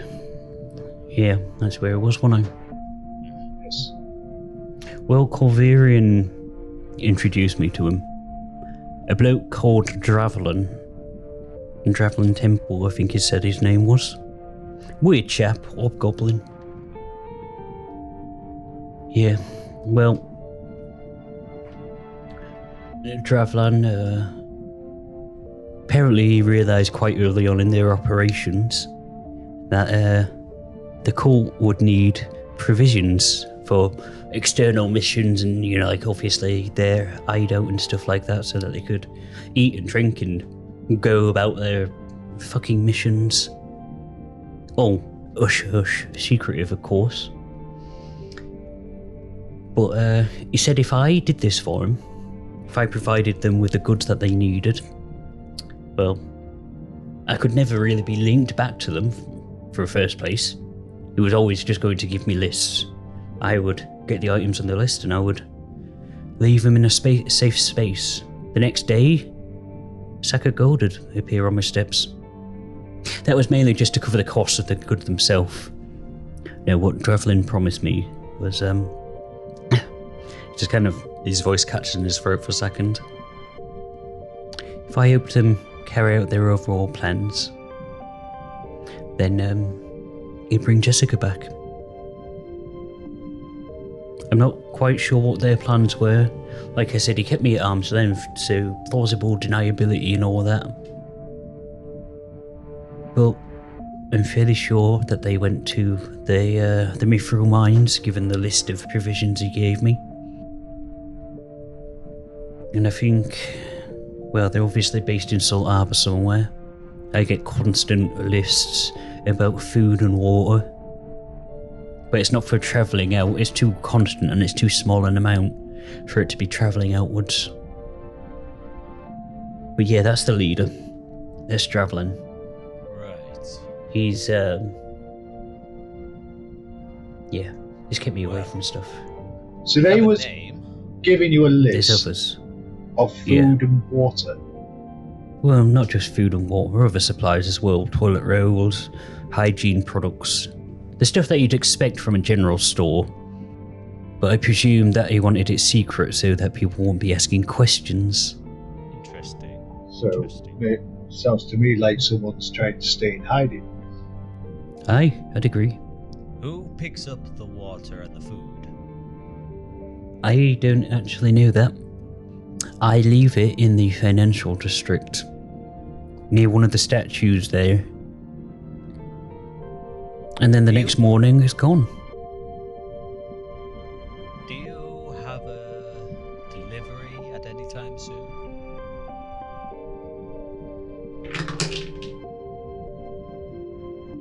Not for another 2 days. It's normally in batches of 3 or 4 days. I'd suspect I'd get the letter probably tomorrow or the day afterwards, for delivery the day after that. Are you holding any of their equipment now? Not at the moment, no. It's rare that they give me very specific things to get. It's generally just, the stuff that he just kind of gestures around the stock room. Just the stuff I hold here. The only times I've really got special stuff requested, and there's been 2 times. One was when they sent a team away to somewhere, like I said, I think it was the Mithril Mines maybe. I don't know if you've travelled it all by foot, but there's some harsh terrain around there that you need specialist stuff for. So it wasn't too hard to figure that out. Right. The other time was when I found out about someone else from the cult. And who's that? He's called the Scientist. That's his moniker, of course. His real name is Real. Real? Real, that's the one. How do you spell that? I'm not quite sure myself, but maybe the DM will know. R-I-L-L. Yeah, I was right the first time. I just can't spell scientist, really. And Does that ring a bell? it rings a bell to me, yes. We was on an expedition. The expedition with the Draftland. Oh, well, I'm fairly sure if you saw Real, you'd know him. Dravelin, yeah, he's a hobgoblin. You might know him, it's a bit of an odd name. He wasn't a goblin, though. Hobgoblin, Hobgoblin. yeah. Is it? He's always been a hobgoblin. Yeah, I got him as Goblin on mine as well, so... Sorry, I just felt like I needed to tell you that before you go off on a different tangent Sorry, do with I him. remember? I remember Draftland, don't I? Yeah, you spent like 3 weeks with him almost. That doesn't make any sense. He's with Lathander, isn't he? And that's his religion. Oh. No. I'm gonna say a guess and say that he might have been fooling you if you've met him before. He's the leader of the cult of Merkel, or at least this sect of it from what I can gather. He's quite a cruel man from what I've heard. Nonetheless, like I said, this Real chap, you'd know him if you've seen him. He's bright blue and bald and looks a bit like a weird fish. He's very cold, as in, he don't seem to feel emotions. Very blunt. He, well, one day, about a month or 2 after I joined the cult, he appeared in the shop. I noticed him for a while, but he didn't say oh, he didn't approach me, he didn't do no until my children left. Then when they left for the day, walks up to me, blunt as all out, and just says, oi. Well, not oi, that's how I talk. But he was like, hello there. I know you're the shopkeeper. I was like, I know I'm the shopkeeper, you're in my shop. He was like, no, the shopkeeper. I'm the scientist. But he said it very matter-of-factly. He wanted me to procure some poisonous mushrooms straight out said it was for an experiment with the cult. I've not really seen him since then. Do you know where Draftland lives? I'm afraid not. He's kept me at arm's length. I'm just tapping my claws onto the leather side, like a little bit pissed off that I just found out that one of our party members is a cult Merkel. Don't worry, my friend. We know where the pickup is. I think locating won't be a problem. It's not for another 2 days. Just to point out, if you remember as well, when Bimit died, just beforehand, he said that the figure said that the actual cult member could pass by unharmed, and Dravlin passed by. It's been a while, but that's a recent episode that we published, so it's still fresh in my head on that one. But yeah, Dravlin. He was the bastard, wasn't he? Yeah. It's all related. Right. The DM's definitely had this plan for some time. And these poisonous mushrooms, were they perhaps renarial mushrooms? No, they weren't actually. He said that there was some... What did he call them? I'm not sure. I'll have to find the note and let you know when I find it. I can't think of it off the top of my head. It's been months ago, you see. I get so many orders from people, it just kind of... All I remember is he was a weird one. No, of course. But unfortunately, yeah, I got the mushrooms for him. And is this Rill also in Salt Harbour? I believe so. I've not really seen him topside. I've not seen him out and about the town. I would assume that most of the people in the cult, most of the people with pseudonyms, so the people on that list that Ezador gave me, somewhere here. See, who else do I know? Just kind of starts racking his head a little bit. I knew about Dravlin. He introduced me. I knew about Rill. Corvirian. That fucker, I almost forgot. Obviously, he introduced me, didn't he? He's known all the fucking long. He's sprung me along. He's the quartermaster. He's the fucker who gave him the weapons. Outfit him out. I don't know much else about his role in it.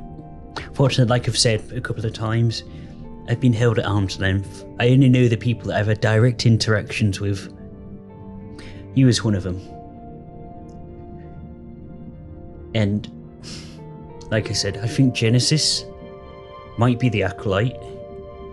Because he's the one who's been signing us in and out, you see.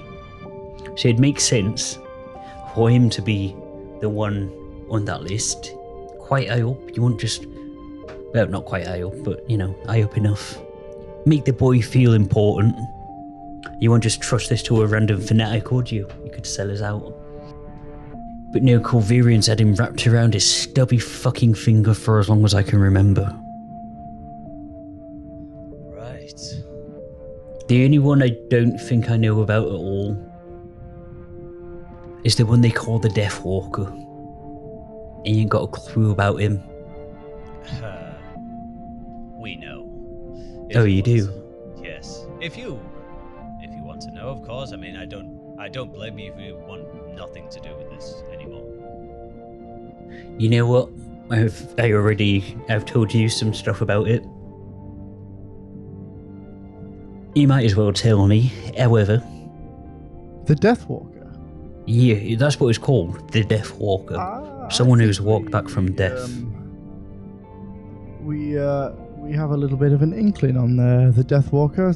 Well, before you tell me, because obviously I only knew little bits and bobs, and knowing this will be more than I'm meant to know, promise me this much. Yes. You'll take that cult apart, first chance you get. Make it so that Salt Harbour is a safe place for me and my kids. I'm never going to get Jessica back. I know that now. And I know it was fucking stupid of me throwing my lot in with them, but I was desperate, you know? Of course, of course. My friend, you have told us ample of stuff to redeem yourself in our eyes. Now we know these names. Do not worry. We will sunder them. Wonderful. But yeah, go on. He kind of perks up a little bit, hearing that, you're going to cleanse Salt Harbour of the cult members, make it so that his kids are safe. Go on then. Who's the Death Walker? Who's the poor soul that they dragged back? Well, it appears it's, Morog. You what? That little fucking goblin? You burned up in the fire? Apparently he's back. I never liked that little wanker. He only came in once or twice. You acted like he owned the place, like everybody owed him. Make sure you send him back. You're not missing out. But I believe Gregor's had more affiliation. Is that right, Gregor? I believe I had a little chat with him before my fight, I believe. Well, if you do see him, send him right back to the realm of death, will you? With pleasure. With pleasure. Speaking of which... Yeah. I don't know if you're still on the vengeful side, wanting to get back at your wife's killer. What might you be incoming at here? Because it's quite late. And between you and I, whilst I want Genesis to die, it might look a little suspect if one Kavirian goes missing after being seen last in my shop, and then another cult member dies, or we go storm the barracks and kill a guard. We might have to do this more sneakily, you see. We can, but do you want to be involved in Genesis' demise? That's what I'm asking. Oh, I understand. Let me just roll this thing very quickly. He says, as he's starting to flip a coin and rolling it down the table. I'm going to leave this up to fate. Heads, I kill him. I'll help you kill him. Tails, you just give me proof of his death, and I'll reward you with something. Flips the coin and lets it land and roll. Falls on tails. You bring me something back after you take him out. Prove he's gone. Make him suffer if you can. And make sure you're suitably rewarded. I respect your decision. We respect your decision. Thank you. My ends are already bloody. I'm only a shopkeeper. I'm not cut out for that death and murdering. I don't know. I think you showed talent, my friend. Maybe 20 or so years ago, but I might not have a wife anymore, but I've still got 2 children. They're going to need their dad growing up. Well, they're almost adults now. Maybe if you come back in a few years' time, eh? Of course, of course. Well, I have the murder weapon. Don't worry. It'll be safe for me. Thank you. You just dispose of that body. Oh, I'm gonna drag that fucker. I'm gonna wait until the dead of night and drag him into the slums and just dump him there in the waste canal, like he did with Jess. Fair enough. We don't blame you. Thank you. All right. Where do you think we can find Genesis? Well, at the moment, given the time, I'd say he's probably in the guard barracks. You might want to wait until the morn. Yes, good point. I forgot what time it was. It's very late at night, almost over midnight. Like I said, if you're going to go hunt him down, which I wholeheartedly would agree with, you might have to be a bit sneaky than storming into a barracks and killing him, or you'll have the entire town on you. Well, the entire town's guard. Good point. I am feeling a bit tired myself, so I think we should call it a night, guys. If you ain't got a place... Before we go... Yes. If I assume if you was part of this cult, would there not be any way that you could get in touch with them? It was always one way, I'm afraid. They'd give me a list, I drop the items off. A sack of gold would appear on my door the day after the items got collected. Travelling always said it would say that I didn't have to get my hands dirty, but quite honestly, I think they were always just playing me.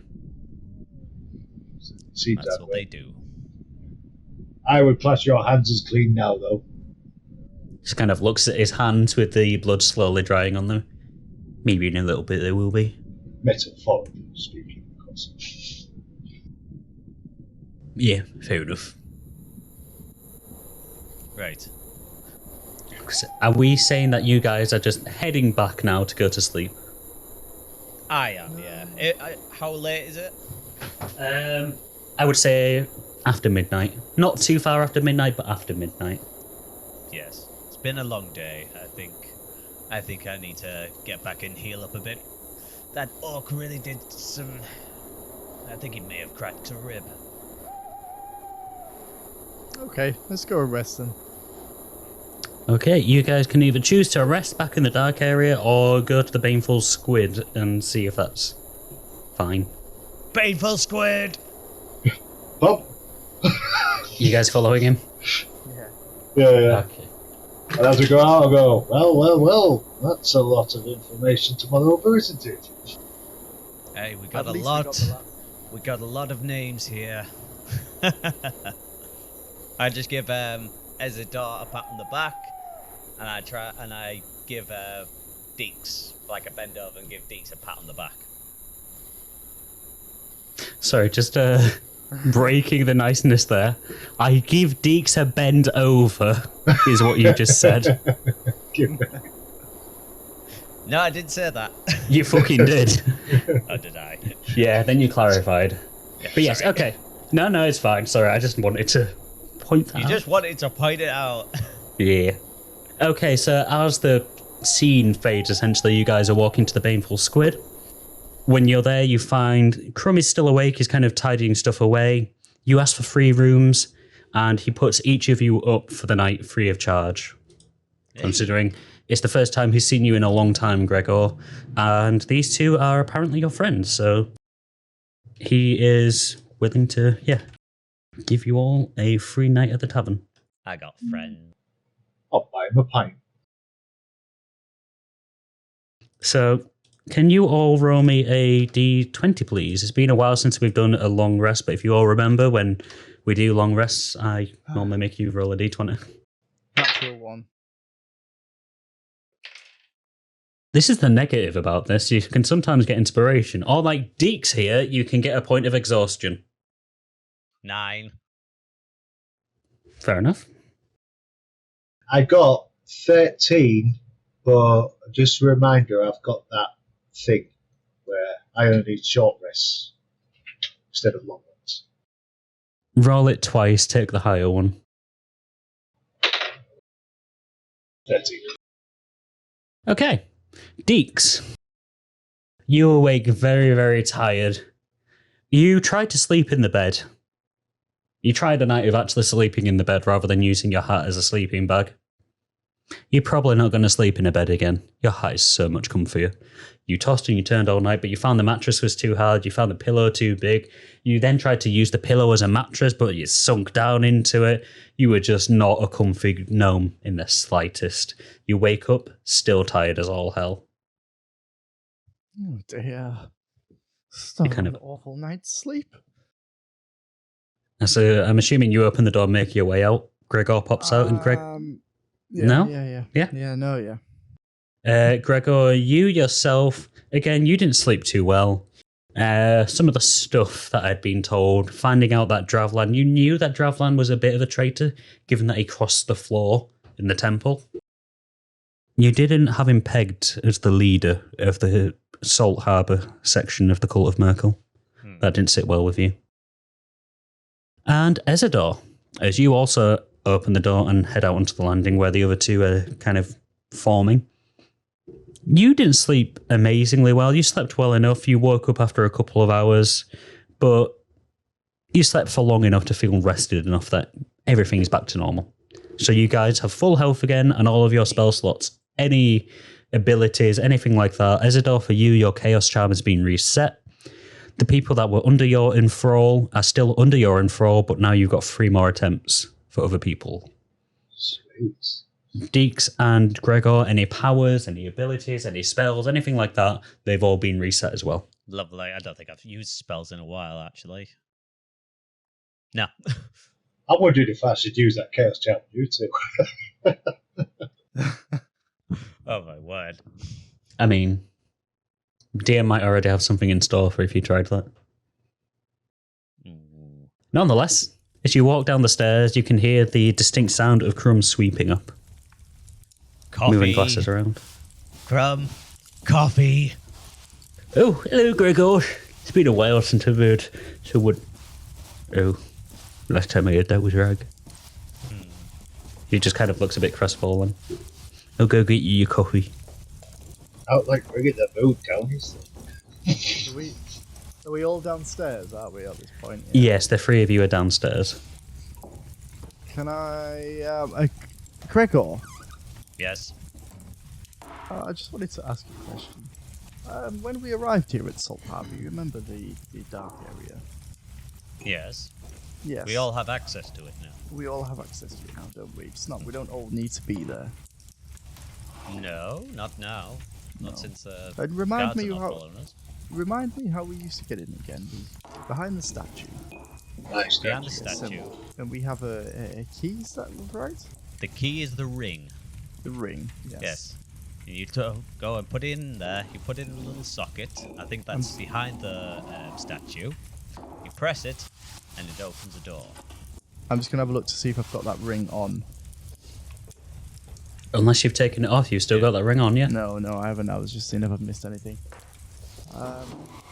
Okay, thank you. I think I'm gonna slope off there this morning and try and get a few things. No. Oh, all right. If you want to join me, that's okay. Otherwise, I'll be heading off now. I think I'm gonna look into this Genesis character. Maybe do some snooping around the barracks. See Okay, what well- information we can find. Let Ezador know that I've gone. Okay. As it does here. He's next to Ezador, you, I'm yeah. going now. Bye. Pushing me head on. Yeah, I'm stood right here. Yeah, Ezador has literally been sat next to Gregor, and as you say that, let Ezador know. Ezador, you kind of just lean forward so that you can see you lean forward on the bar and you make eye contact. I'll be heading off now. Are we not talking? No one told me. Yes, of course we're talking. I didn't see you there, Ezador. I'm a little bit tired. I didn't sleep at all last night. It's a stupid bed. I should have just stayed in my hat. No, that's fine. Gregor, tell him I'll see him later. He'll see you later. Thank you, Gregor. And with that, I will turn around and walk out with this painful squid. The door creaks open, and Dix, you head out into the town of Salt Harbor. So, before I decide who we're going to go with, Ezador and Gregor, what are you going to do? Are you going to stay in the tavern? Are you going to go out into Salt Harbor? Are you checking out the barracks? Are you I'm gonna go investigating? check out the barracks. Ezador, what are you planning on doing? Shall I, Dix? I think we're going to get in trouble. Yes, we can go there. And maybe we should have a chat about what we need to be doing with this newfound information, though.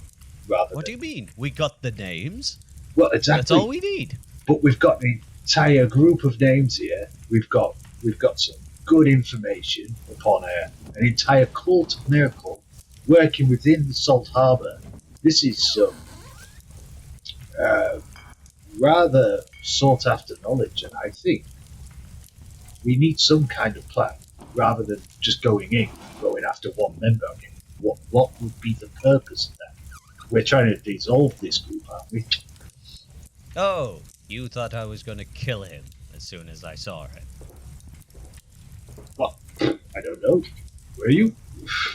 No, flipping it, that's suicidal. If I do that, if I just ran in and just killed him. Jeez. Yes. And that's not like it at all, is it? No, I was going to say, meant- Gregor, are you telling the truth there? Oh, yeah. Okay, I was going to ask you to roll persuasion if you wanted, because that sounded very sus.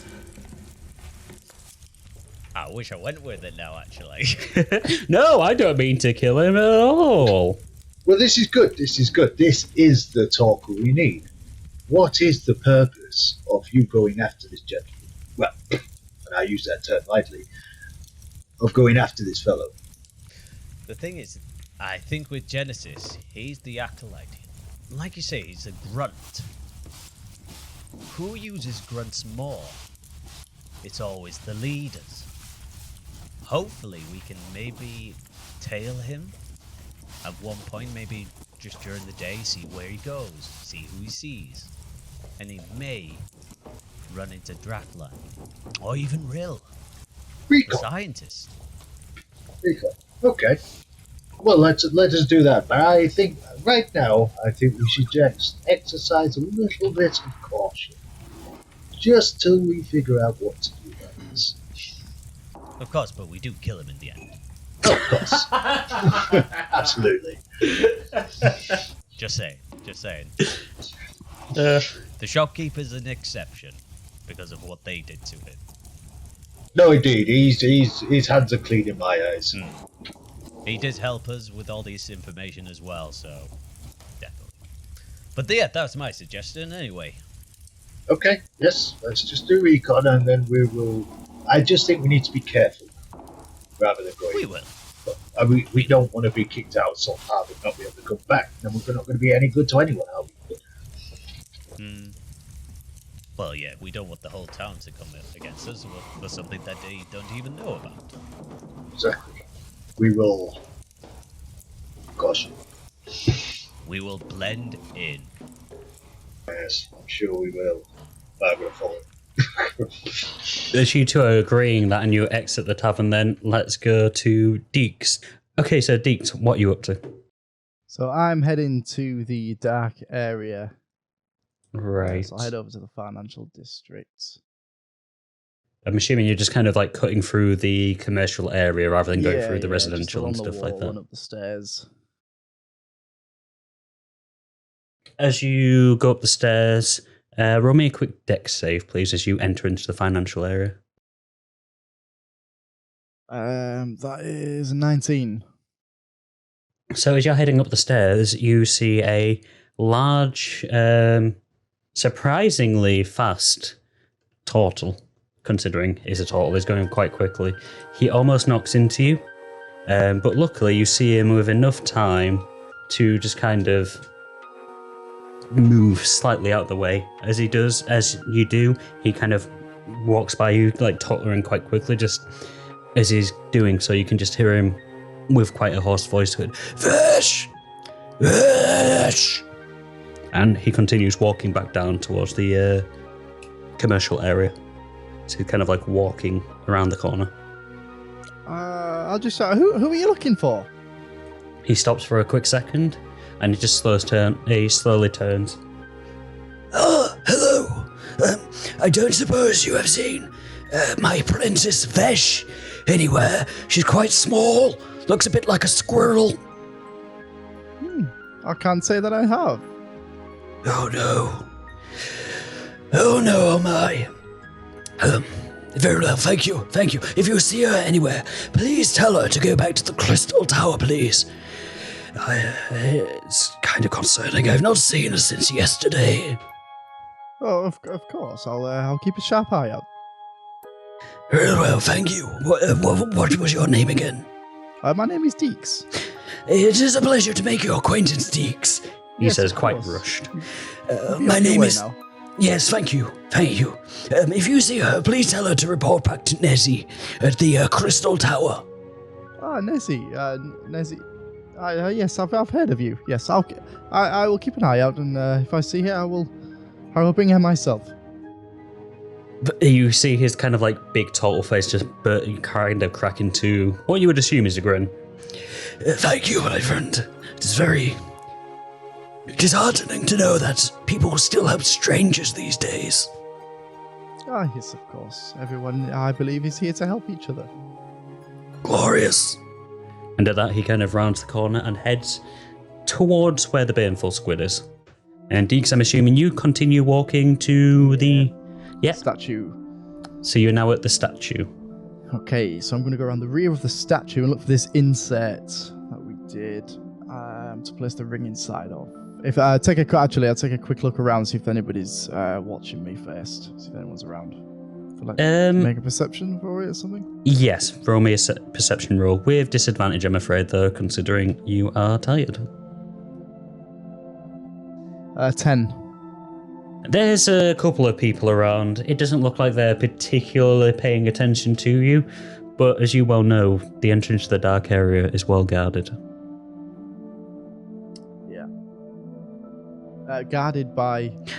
Not guarded as in there's someone going to stop you. I'm just saying it doesn't look like anyone's watching you, but you know that this area has enough people from the dark area around that them not looking like they're watching you doesn't mean a thing.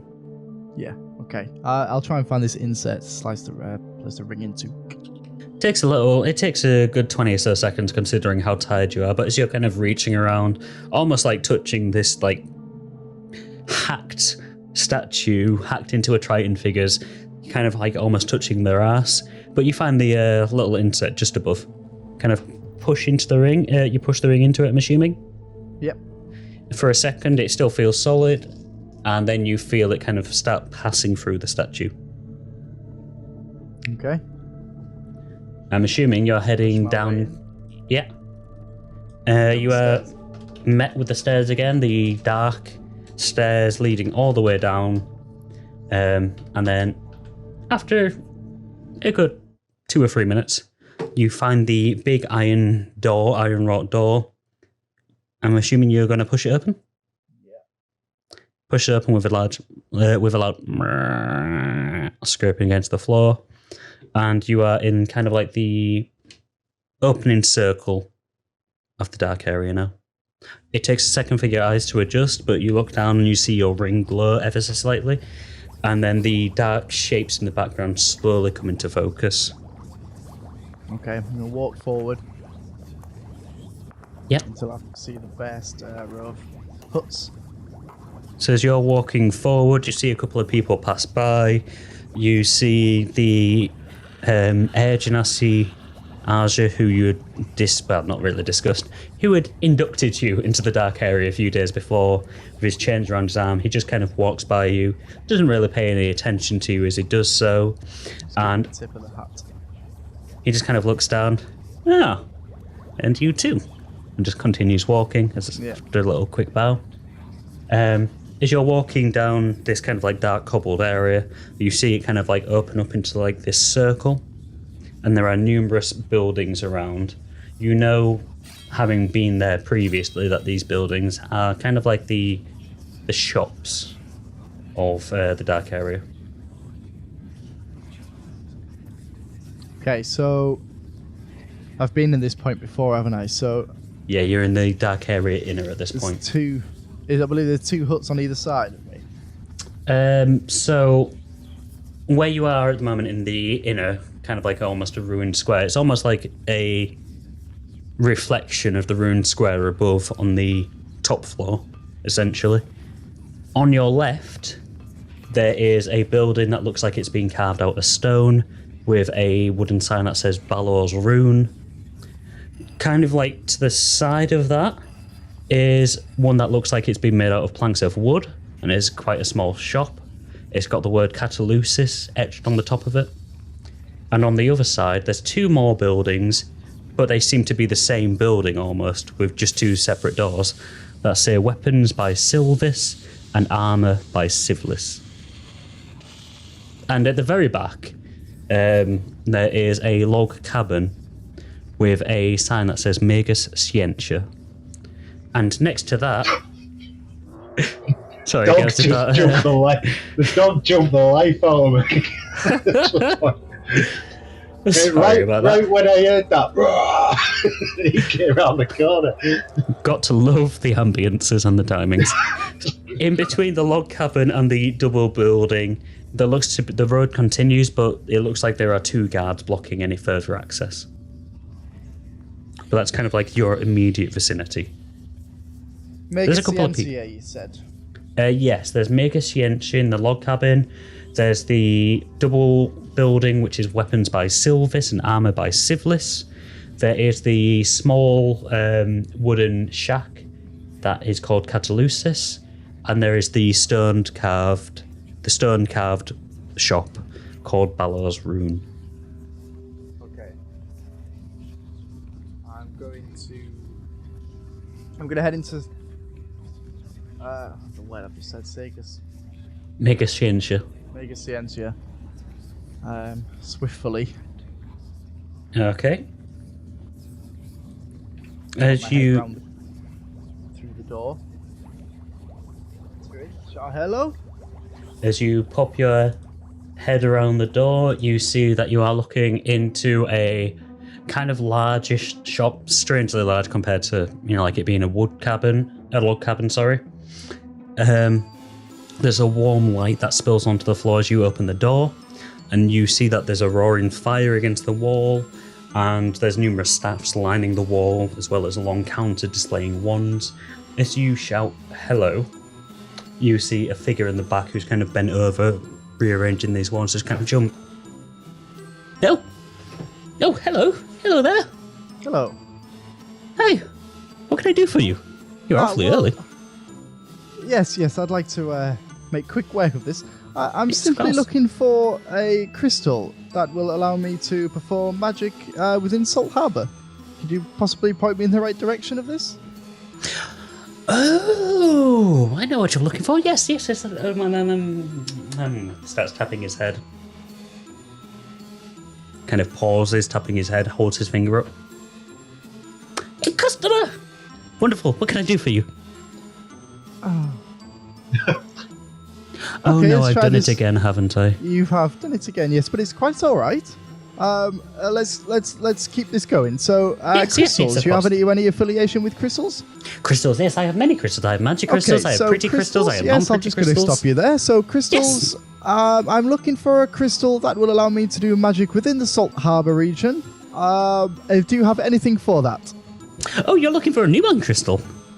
Yes, anything that would allow me to do magic within Salt Harbor.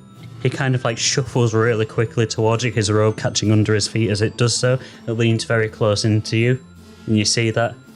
Almost similar to Ezador, he's got two different coloured eyes. One is yellow, the other one is glowing bright blue.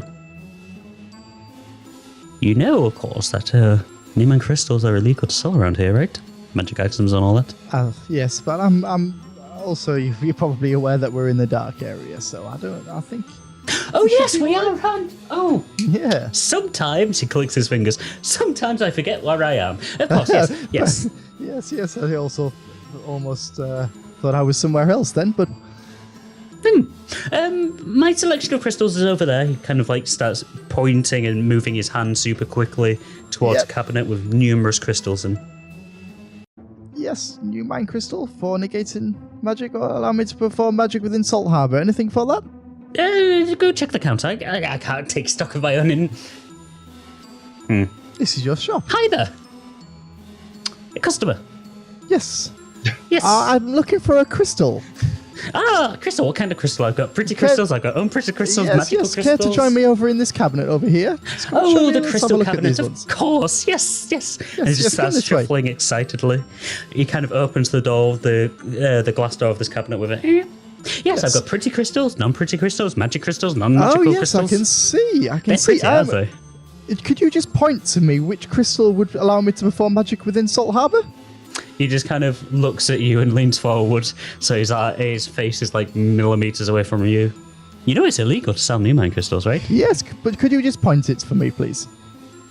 Just raises his finger and points to a very small black crystal that's on the second row. I believe that Okay. might be the one that you're after. Yes, of course. I'm going to remember that one he's just pointed at. Yes. I'm going to say... So I'm going to remember where that is, and I'm going to say, how much for this one at the bottom here? Which one exactly? There's a couple of them. Just kind Is of there any leans pink down. ones on the bottom? Green ones? There blue ones? is... Yellow ones? Let me just load something up. As you're looking at the rows of crystals, you can see there's a very small pink one, there's a yellow one, there's a red one, and there's a blue one. No, sorry, there's not a yellow one, sorry. There's a pink one, a red one, a blue one, and a green one. Okay, so am I allowed to touch? So observe? Yeah, go on then. Go Yes, on. okay. So I'm going to pick up the blue one. Oh, the blue one. Oh, he leans in. You do know new mine crystals are illegal to buy, right? Yes, of course. I'm just observing. Yes, of course. And then I'll also want to grab the black one that you pointed out. Okay, you reach up and grab the black one. As you grab the black one, his blue eye starts whirring slowly, ever so slightly. Okay. Oh, yes. Then, Those two. and then I'd also like to no, I'm going to leave it there. So, yes, so I'm weighing them up both in my hands. What does this blue one do? Oh, the blue new mine crystal. Yes, that's quite a... Starts clicking his finger. That's quite a good one. What did it do? It's, Now, it either, if I remember rightly, it will either increase magical properties of anyone or anything nearby it, or it will cause you to cause a rift in realms and dimensions. It can kind of hop to different dimensions, he says as he starts hopping. One of those two, I can't remember. My brain is quite as it used to be. You see, I got in a magical accident a few years ago. Oh, and do you need two of these crystals to be able to hop between the two locations? No, just the one. Oh, over here. Let's over here. So walk towards the other end of the shop. Is there? Can I see anything? Just a quick scan if I can see anything at the other end of the shop. There's a bunch of stuff to buy. staves. There's a Yes, bunch I of want to walk staves. over to the staves. He just with kind these of two keeps crystals. following you quickly back. Oh, yes. These are magical staves. Are you a magician yourself? A wizard, perhaps? I do. Wizard, perhaps, yes. Ah, we are alike, you and I. Wizards. I hope you didn't have the same thing that I did. I got to... His eye starts whirring around quicker. Accident. Yes, that was it. It was an accident. And this little thing here, I can tell you because you're a wizard too and I trust you. He kind of leans forward and points to his eye. This detects when I'm starting to lose my memory and it just whoosh, right back to where it was. Resets my memory. Oh, well, that's lucky. That's an awful lucky. It must have been a misfortune for you. Oh, yes. Don't fuck around with your narrow mushrooms. No, of course not. Yes. Perhaps I could maybe help with that. And how would you do that? I'm never say no to help from a fellow wizard. I will immediately cast Prestidigitation to try and dim all of the lights within this hut to complete darkness. Okay, it's dark. Just it's very, very dark. You see his blue eye lighting up and spinning around, the only light in this shop.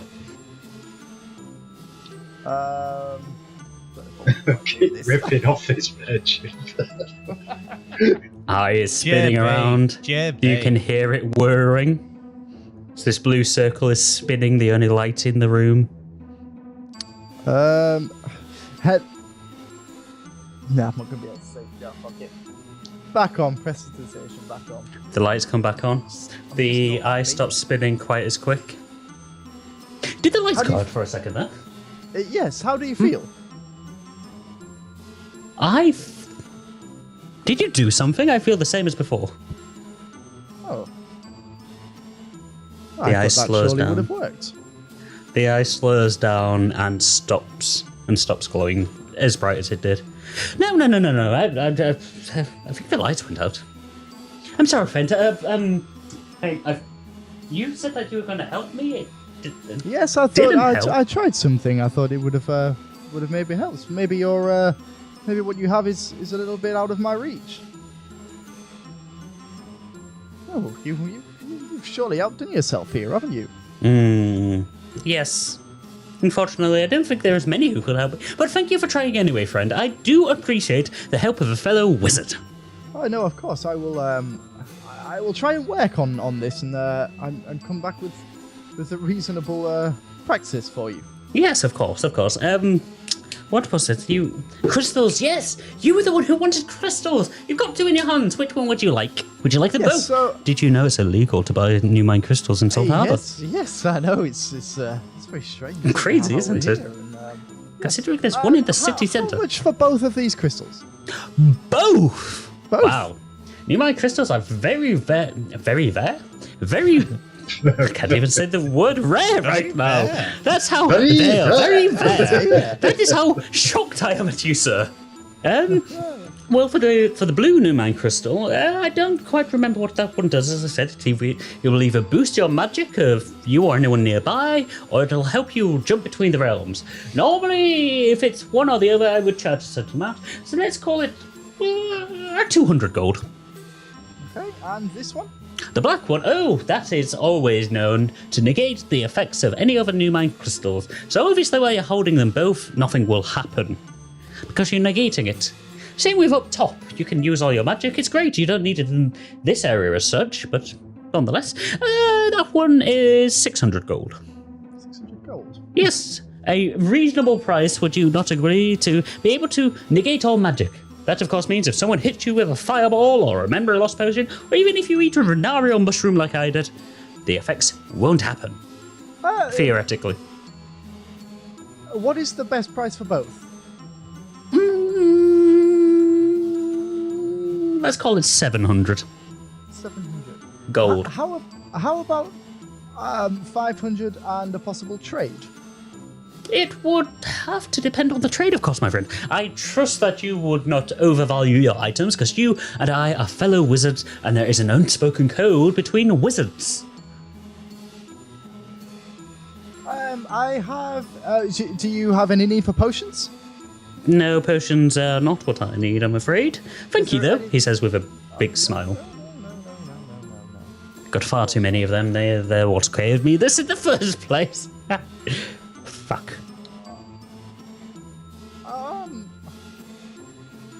Well, I do have this circlet here. I'll take out the circlet of blasting.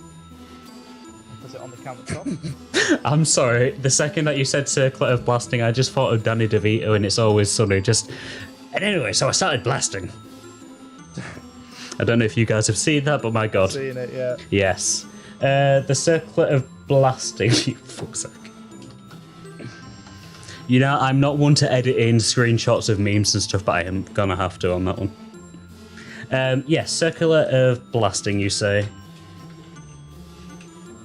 So you place it onto the counter, and he just kind of looks at it, just bends over. Do you mind if I take a quick peruse of it? Of course. Wonderful. Lifts it up. You can have it for 200 and the circlet.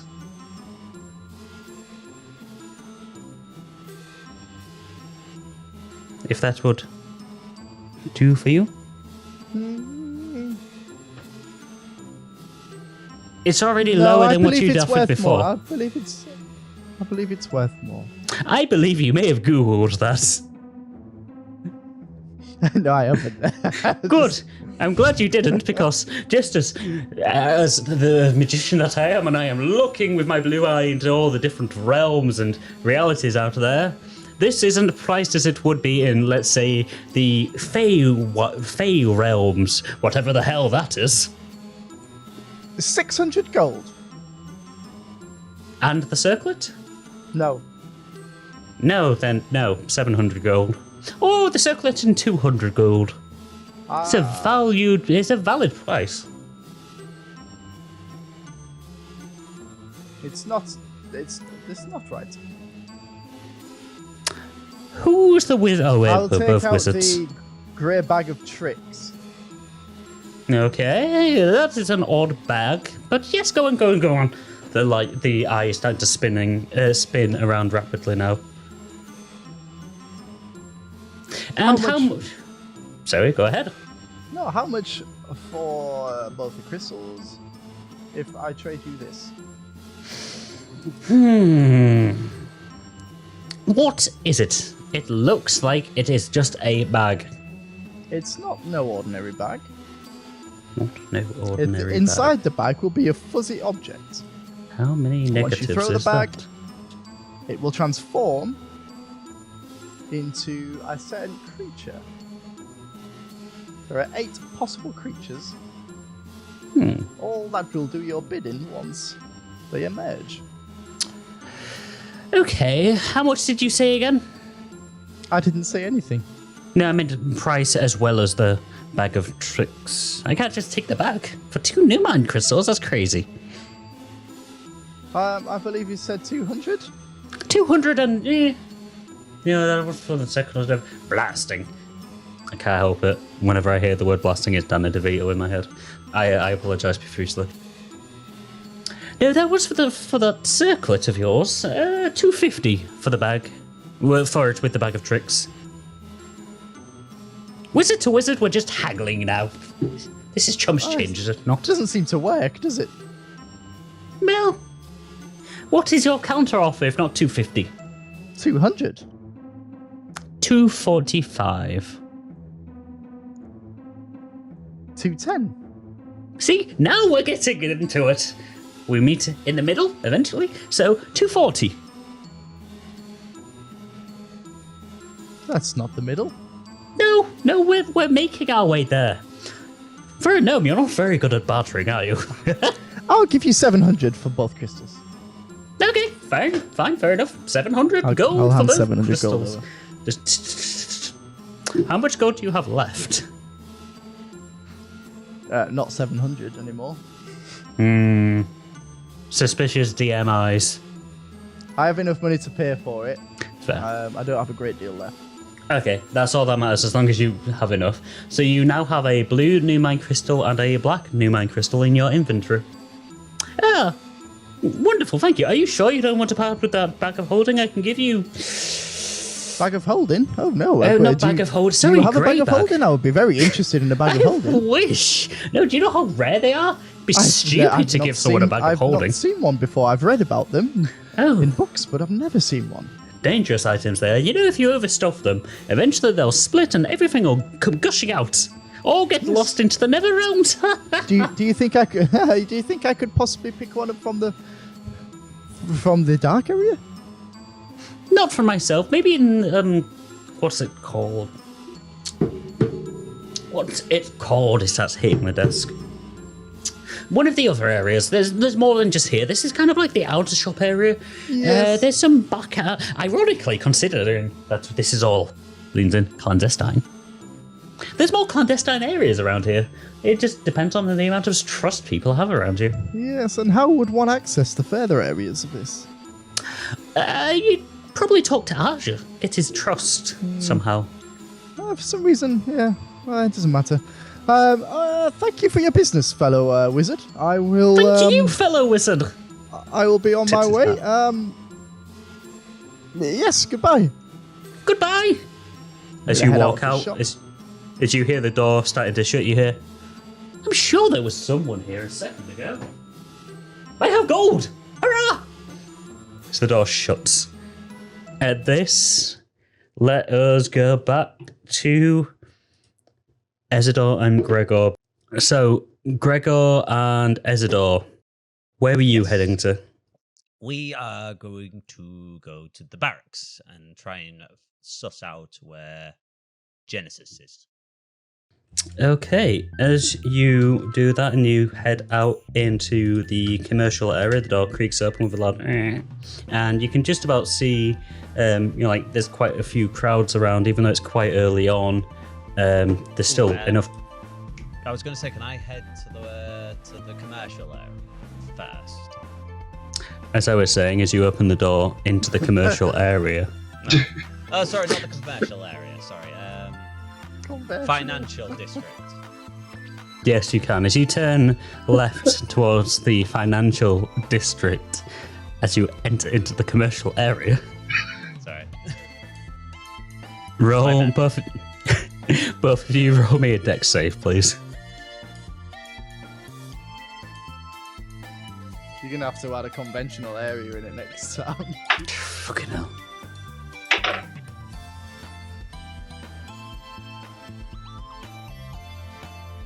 Sorry, was it a dex save?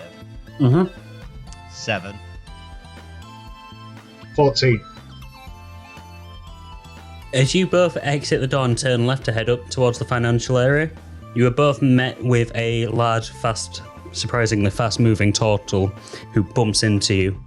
Gregor, you kind of like fall flat on your ass, and Ezador, you take a step back after being hit by this turtle. Oh, I'm awfully sorry, dear fellows. I did not see that. I'm quite the rush. Oh, it's quite... Oh, Nezzy? Nezzy-doo? Nezzy-ood?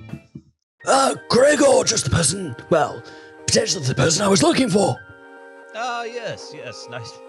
What's your rush? I don't suppose you've seen Vesh anywhere, have you? You remember Vesh? Vesh. My apprentice, small, looks a little like a squirrel. Oh, I believe yes. she may have electrocuted you once. Yes, I remember that. Oh, wait, she gone missing? Yes, Are you quite all right, my boy? Yeah, just got a little something in my throat. A little tickled, maybe. Yes, I lost track of her yesterday whilst we were carrying out our duties during the festival. Where was the last time you saw her? Well, I saw her out and about during the day. I would say the last time I saw her was probably late morning before we split up to do our separate tasks.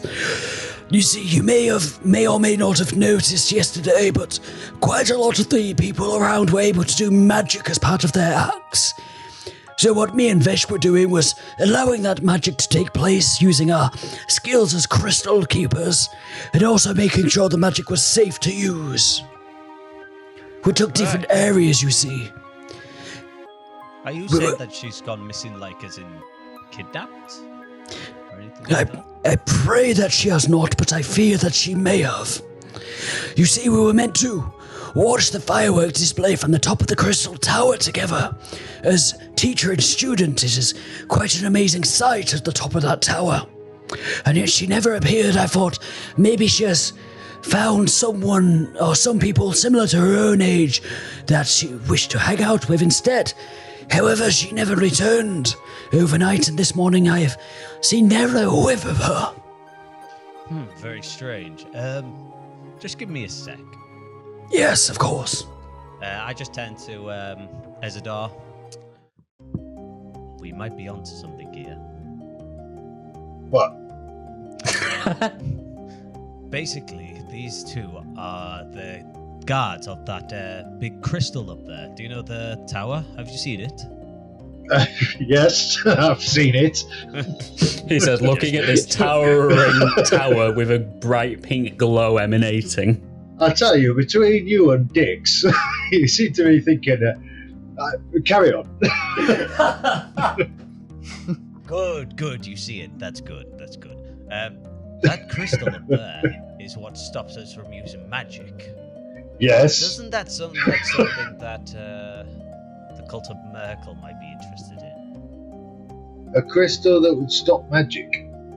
It could be. You might be right. Although, I believe, aren't they after using magic for evil work, so like raising the dead? Exactly, but magic doesn't work here because of that mind crystal up there. But if something happened to it, the best way of probably getting into the actual tower is by kidnapping someone who works at the tower. Interested. So you think Miracle, the leader and whatnot, have kidnapped this little boy, child, Girl. It's not a boy. girl, has kidnapped this girl to destroy the new mind? That's my theory. That's quite a leap, my friend. Well, I'm feeling very sure of myself today. Well, I mean, looks like it's a friend in need. If you wish to assist, I will assist with you. Of course. I think it's the right thing to do. Nezzy will Yes? happily help you look for your apprentice. Kind of, his two flipper hands kind of like grab yours. Thank you very much. Thank you so much, Gregor. I knew that I could count on you for this. Right. I don't know what I would do if I lost another student. Yes. By the way, what's her name again? Vesh Crystal Huter. Vesh Crystal Huter. Crystal, spelled Kristallh.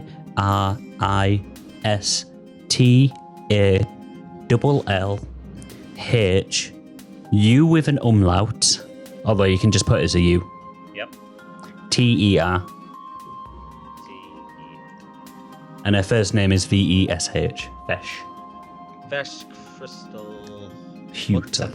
Huter. Huter. Right. Now wait. Where's the best place to start? We need to find out where exactly you left her. I will answer you once I've finished pouring my beer. Or where she was going. Oh, where she was going as well. Well done, Ezador. Well done. That is a favor. Blah, blah, blah. Let me try that again. They are fine points, of course, my boys. I could tell you what her schedule was. This might be able to help you. So the last I saw her was in the morning, as I say, shortly before 10 a.m. She was due to go to the financial area. The financial area in the morning was due to hold various stalls that told of the history of Salt Harbor, which utilized little bits of magic. She was to be present there to allow these to happen. Then after that, shortly between 12 o'clock, so between 10 and 12, she was to go to the slums. The slums held unofficial fights that are, they are looked down upon by most people, including myself and Vesh. However, they were going to continue nonetheless, so it would make sense for one of us to be there to help heal any combatants that was too injured. So she was due to be there. In the midday, during the giant performance, I do not know if you saw it or not, a giant dance number in the commercial areas in the square there, detailing the battle between the Sahorgan and the town guards. She was to be present there to ensure that the magic used during that act worked correctly. Then, in the early afternoon, so before 3 p.m., she was to be in the town outer area, ensuring that the circus performance, detailing an exaggerated telling of the hero of Salt Harbor, the pyrotechnics there were to work correctly. Then, in the late afternoon, during the mass meal, she was to be helping set up the fireworks display. Vesh has always had an affinity for pyrotechnics, you see. And then finally, before the fireworks actually happened, well, she had some free time then. I believe she told me she's going to check out someone called Sailor Twift, I believe it was. Someone who was quite down with the kids. Right. And then after all of that, she was to see me, but that never happened. I believe, wouldn't this mean that went missing at Taylor Twift?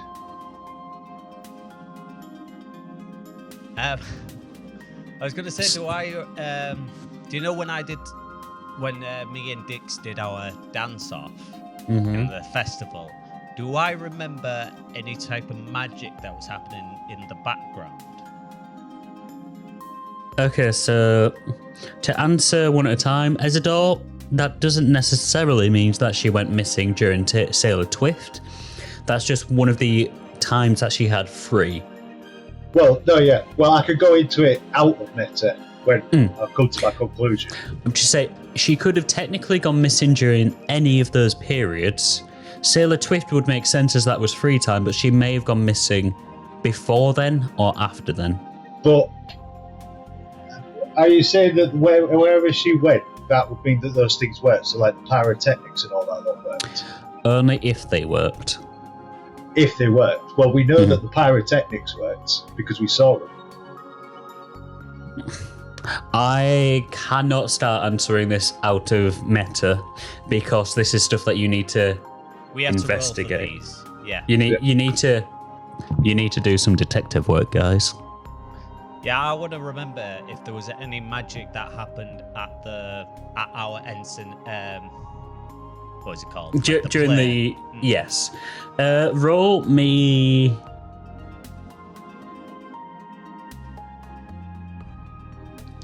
Roll me a wisdom check. Slightly annoyed there's no actual checks just for memory. You've got history, but that's nothing to do with memory.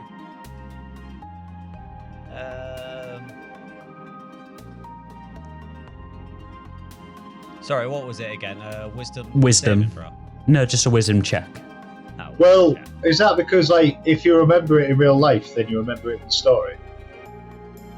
What do you mean? Sorry. 19. Like, it wouldn't be a check. Like, if Joe doesn't remember it in real life, then his character doesn't remember it. So I never actually detailed when they were doing the performance what other stuff was going on around them. I mainly focused on what they were doing. However, as his character with a 19, you remember that some of the confetti and stuff that went up into the air, they kind of changed into butterflies and flew away. Well, from what I remember from the play that I was a bit involved in, that the ribbons turned into butterflies. So she must have been there at that time. And do I remember the fireworks now? That was going off and we was kind of interrogating Carillion. It would be a bit difficult for you guys not to remember the fireworks. Okay. There were definitely fireworks, but whether or not that means that Vesh was there or not is something to investigate. There might have been more than one person setting up the fireworks. It would make sense that she was helping, not setting them. Because there was hundreds of those fuckers. Nezzy, who else helped set up the fireworks? I'm not quite sure myself, to be quite honest with you.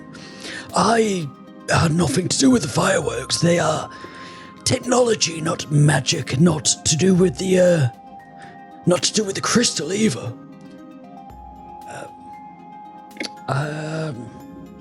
I'm not actually sure, to be quite honest.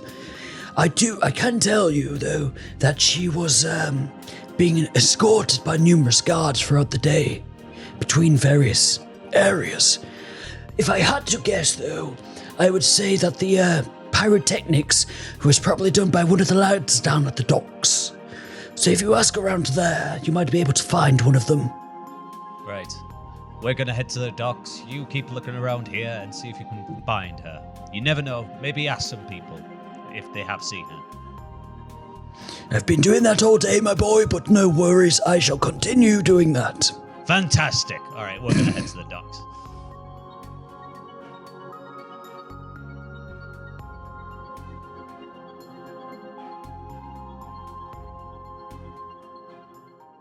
Hi everyone, Tom here. I just wanted to say a big thank you to everyone who has watched and listened to this one. The group have finally got some answers, but of course, there are now many more questions that need answering. The Reaper, the Maelstrom, and the Thief is a homebrew Dungeons & Dragons campaign by RollCast. This episode has featured JB as Dix, Coogan as Gregor the Last, Gareth Ryan as Ezador Calderos, and Tom Crabbe as the DM. Intro, midpoint, and outro music were, as always, provided by JB. Editing and sound mixing was done by Tom Crabbe. As always, a big thank you to the artists that have provided the songs that we've used for this session. Their generosity in allowing smaller creators like ourselves to use their music and ambiences is an absolute boon, and it really does allow us to inject some character and personality into these sessions.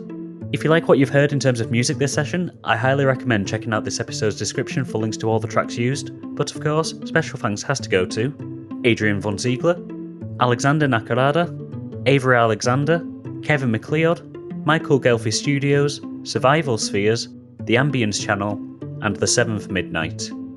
RollCast is on Facebook, X, and YouTube. You can find us on them using the handle @CastThatRoll. So if you've watched this on YouTube and you like what we do, why not like the video and drop us a sub? It really does help with the algorithms. We've also got all of our previous episodes up in our Season 1 playlist, so again, why not go through them, catch up, and give those a like as well. Our social media profiles have information about upcoming episodes, clips from the latest episode, and us just really interacting with the larger D&D and podcasting communities, so look for us out there. Again, you can find us on Facebook, X, and YouTube, all on the handle @CastThatRoll. Don't want to watch but still want to listen? We've got your back. Look for RollCast on Spotify, Amazon Music, Podbean, Good Pods, and all other podcasting platforms. Or, alternatively, add our RSS feed so you never miss an episode. If you have listened to this episode using your favourite podcasting app, why not drop us a review? It really does help, and it also allows us to know what to improve upon for future episodes. Thank you again to everyone who has watched or listened to this one. It definitely gave the trio some answers and some things to think upon. And now they've got another pressing issue that desperately needs resolving quickly, with Vesh's disappearance. Is it related to the cult's other activities? Well, the best way to find out is to tune in for our next episode, which releases on the 13th of December. Until then though, keep safe and we'll see you next time at the table.